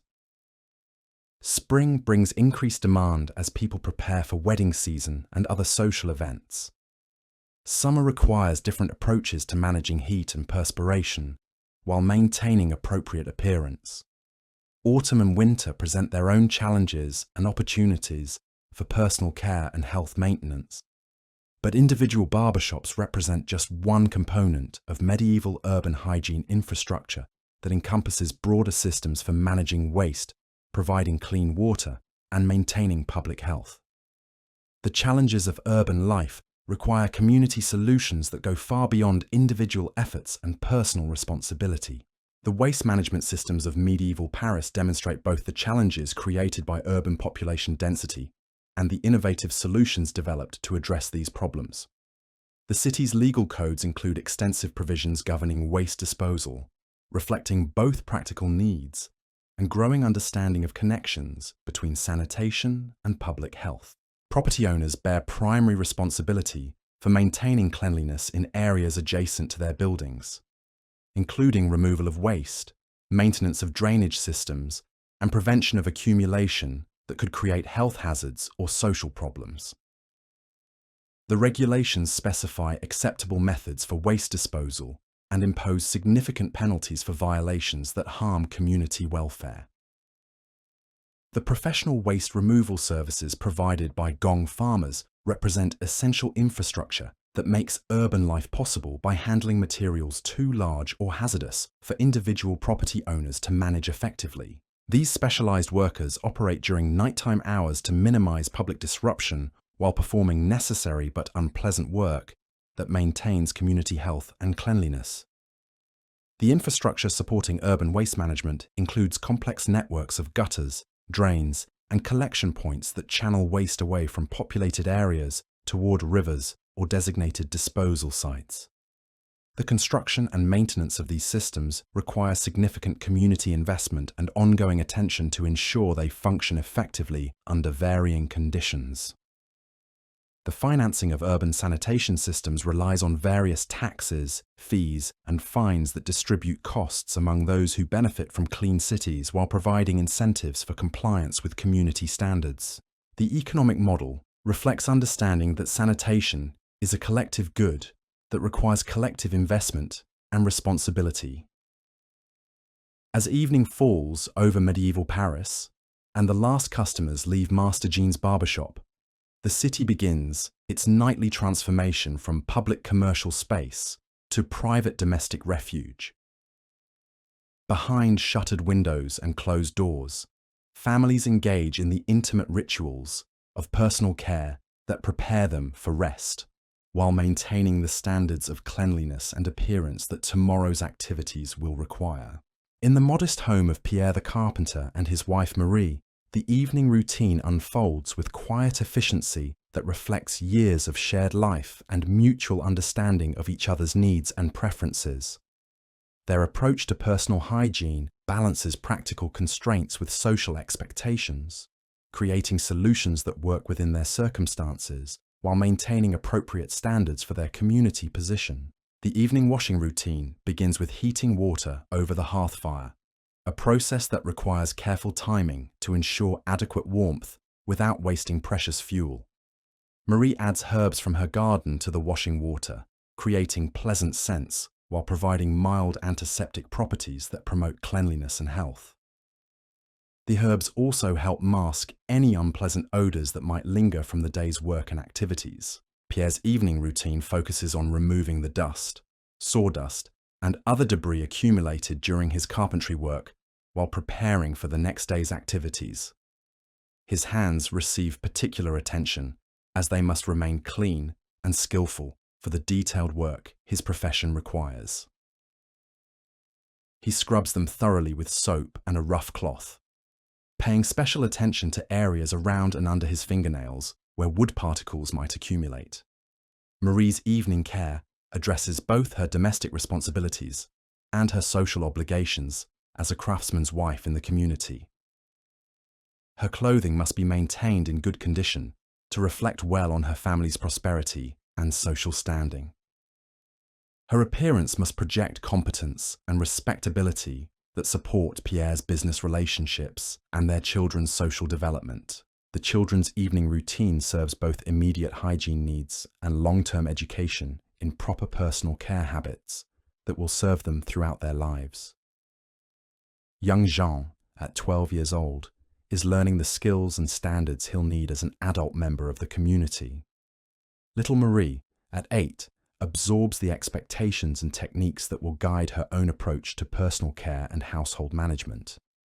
The family's collective approach to evening hygiene reflects both practical needs and social values that emphasize cooperation, mutual support, and shared responsibility for maintaining household standards. Each family member contributes according to their abilities while learning from the other's knowledge and experience. The seasonal variations in evening routines reflect changing weather conditions, daylight hours, and social activities that influence both needs and opportunities for personal care. Summer evenings provide longer daylight for detailed grooming and maintenance activities. Winter routines adapt to shorter days and colder conditions, while maintaining necessary standards for health and social acceptability. The integration of evening hygiene routines with other household activities demonstrates the comprehensive approach medieval families took to managing their domestic lives efficiently and effectively. Meal preparation, clothing maintenance, tool care, and personal hygiene all interconnected in complex patterns that maximized results while minimizing wasted time and resources.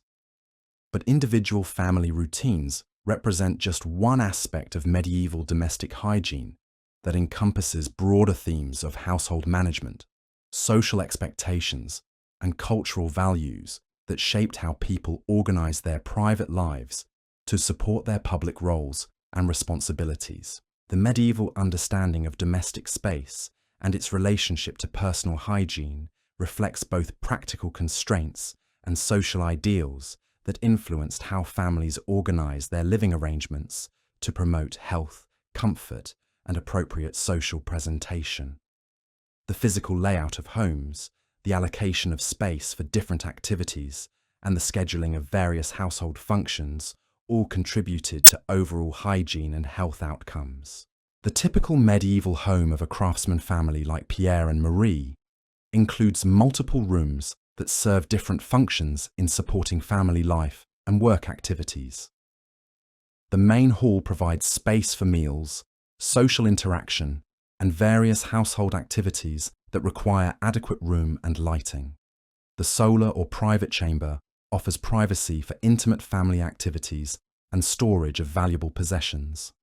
The kitchen and workshop areas handle the practical work of food preparation and craft production.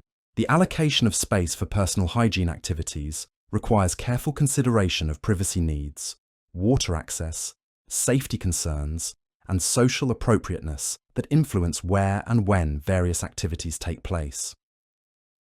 Washing and grooming activities might occur in private chambers, kitchen areas, or even outdoor spaces depending on weather conditions and family needs. The storage and organization of hygiene supplies and equipment reflects both practical needs and security concerns that influence how families manage their possessions and resources. Valuable items like imported soap and metal grooming tools require secure storage to prevent theft or damage. Common supplies like locally made soap and herbs need accessible storage that allows for regular use without waste or contamination. The scheduling of hygiene activities within daily and weekly routines demonstrates how medieval families balanced various competing demands for time, space, and resources while maintaining necessary standards for health and social acceptability. The coordination of individual needs with family obligations and community expectations requires careful planning and mutual cooperation. The seasonal rhythms of domestic hygiene reflect both environmental conditions and social activities that influence family routines and resource allocation throughout the year. Spring cleaning provides opportunities for intensive maintenance and renewal after the constraints of winter. Summer routines adapt to heat and increased social activity. Autumn preparations ensure readiness for winter's challenges. Winter adaptations maintain necessary standards despite harsh conditions. The social dimensions of domestic hygiene reveal how family practices both reflect and influence broader community standards and expectations. The cleanliness and organization of homes communicate information about family values, economic status, and social competence that affects relationships with neighbors, business associates, and potential marriage partners for children. The economic aspects of domestic hygiene demonstrate how families balance hygiene needs with other financial obligations while maximizing the value obtained from limited resources. The investment in hygiene supplies and equipment must be weighed against other family needs and opportunities. The skills and knowledge required for effective hygiene practices represent valuable assets that can provide both household savings and potential income through services to others. The gender roles within domestic hygiene practices reflect both social expectations and practical considerations that influence how men and women participate in household maintenance and personal care activities. Women typically bear primary responsibility for organizing and managing hygiene activities, while men contribute through provision of resources and performance of physically demanding tasks. But domestic hygiene practices operate within broader cultural contexts that include religious beliefs, medical theories, and social values that shape understanding of cleanliness, health, and appropriate behavior. The medieval synthesis of these various influences created comprehensive approaches to personal care that addressed both practical needs and cultural expectations. As winter deepens across medieval Europe and the short days grow colder, the challenges of maintaining personal hygiene intensify, while the social importance of cleanliness remains as crucial as ever. In the Great Hall of Thornfield Castle, Lady Eleanor de Montfort faces the complex task of managing her household's hygiene needs during the most difficult season of the medieval year. The winter routine begins before dawn, as servants kindle fires throughout the castle to provide warmth for the day's activities. The heating of water for washing becomes a major undertaking that requires careful planning and significant fuel consumption. Lady Eleanor must balance the household's hygiene needs with the practical constraints of limited fuel supplies and the dangers of fire in wooden structures. The morning washing routine for the noble family requires elaborate preparation and coordination among multiple servants who understand both the technical requirements and social expectations of aristocratic hygiene practices. Dame Margaret, the head chambermaid, oversees the heating of water in large copper kettles, the preparation of scented washing solutions, and the arrangement of clean linens and towels in the private chambers. The winter washing process must account for the bone-chilling cold that pervades even the most well-built medieval castles. Servants carry heated water in wooden buckets, moving quickly through drafty corridors to prevent cooling before it reaches its destination. The washing chambers are preheated with braziers filled with glowing coals, creating pockets of warmth that make the necessary exposure of skin bearable. Lady Eleanor's personal washing routine reflects both the luxury available to the nobility and the practical adaptations required for winter conditions. Her basin is made of silver that retains heat longer than ceramic alternatives. Her washing water is scented with precious oils that provide pleasant aromas while offering some protection against the harsh effects of cold air on exposed skin. The drying process becomes particularly challenging during winter months, when the combination of cold air and limited sunlight makes it difficult to remove moisture effectively from both bodies and clothing. Servants use heated linen towels that provide warmth while absorbing water. Multiple changes of towels ensure that the drying process remains comfortable and effective despite the challenging conditions. The clothing routine during winter requires careful attention to layering systems that provide warmth while maintaining appropriate appearance and freedom of movement. Lady Eleanor begins with a linen chemise that has been warmed by the fire before being put on. Over this goes a wool kirtle that provides insulation while allowing for the addition of outer garments as needed throughout the day. The winter grooming of hair presents particular challenges, as the cold air can cause damage, While limited sunlight makes it difficult to assess cleanliness and appearance accurately, Lady Eleanor's hair is washed less frequently during winter, but receives more intensive conditioning treatments using oils and herbal preparations that protect against harsh weather conditions. The maintenance of pleasant scents becomes more important during winter when confined indoor living can lead to the accumulation of unpleasant odours. Lady Eleanor uses more perfumes and aromatic preparations during cold months, applying them to clothing and hair accessories that will release pleasant fragrances throughout the day. Pomanders filled with aromatic spices are carried in her clothing to provide continuous pleasant scents. But aristocratic winter hygiene routines represent only one approach to managing cleanliness during the most challenging season. In peasant cottages throughout the countryside, families develop their own strategies for maintaining health and cleanliness within far more restrictive circumstances and resources. In the one-room cottage of Thomas the Miller and his family, winter hygiene practices reflect both ingenuity and determination in the face of severe practical constraints. The family's washing water comes from a well that may freeze during the coldest periods, requiring them to melt snow or ice when necessary. The single fireplace that provides heat for the entire dwelling must serve multiple functions, including cooking, warming, and heating water for washing. The winter washing routine for Thomas's family emphasizes efficiency and conservation of resources while maintaining essential cleanliness for health and social acceptability. Morning washing focuses on faces and hands, using small amounts of heated water that provide adequate cleansing without waste. The family shares washing water and supplies, maximizing the benefit obtained from their limited resources. The clothing routine for peasant families during winter emphasizes warmth and protection over appearance, while maintaining basic standards of cleanliness and repair. Thomas wears multiple layers of wool and linen garments that can be added or removed as needed throughout the day. His wife, Ellen, manages the family's limited wardrobe carefully, ensuring that everyone has clean undergarments and functional outer clothing.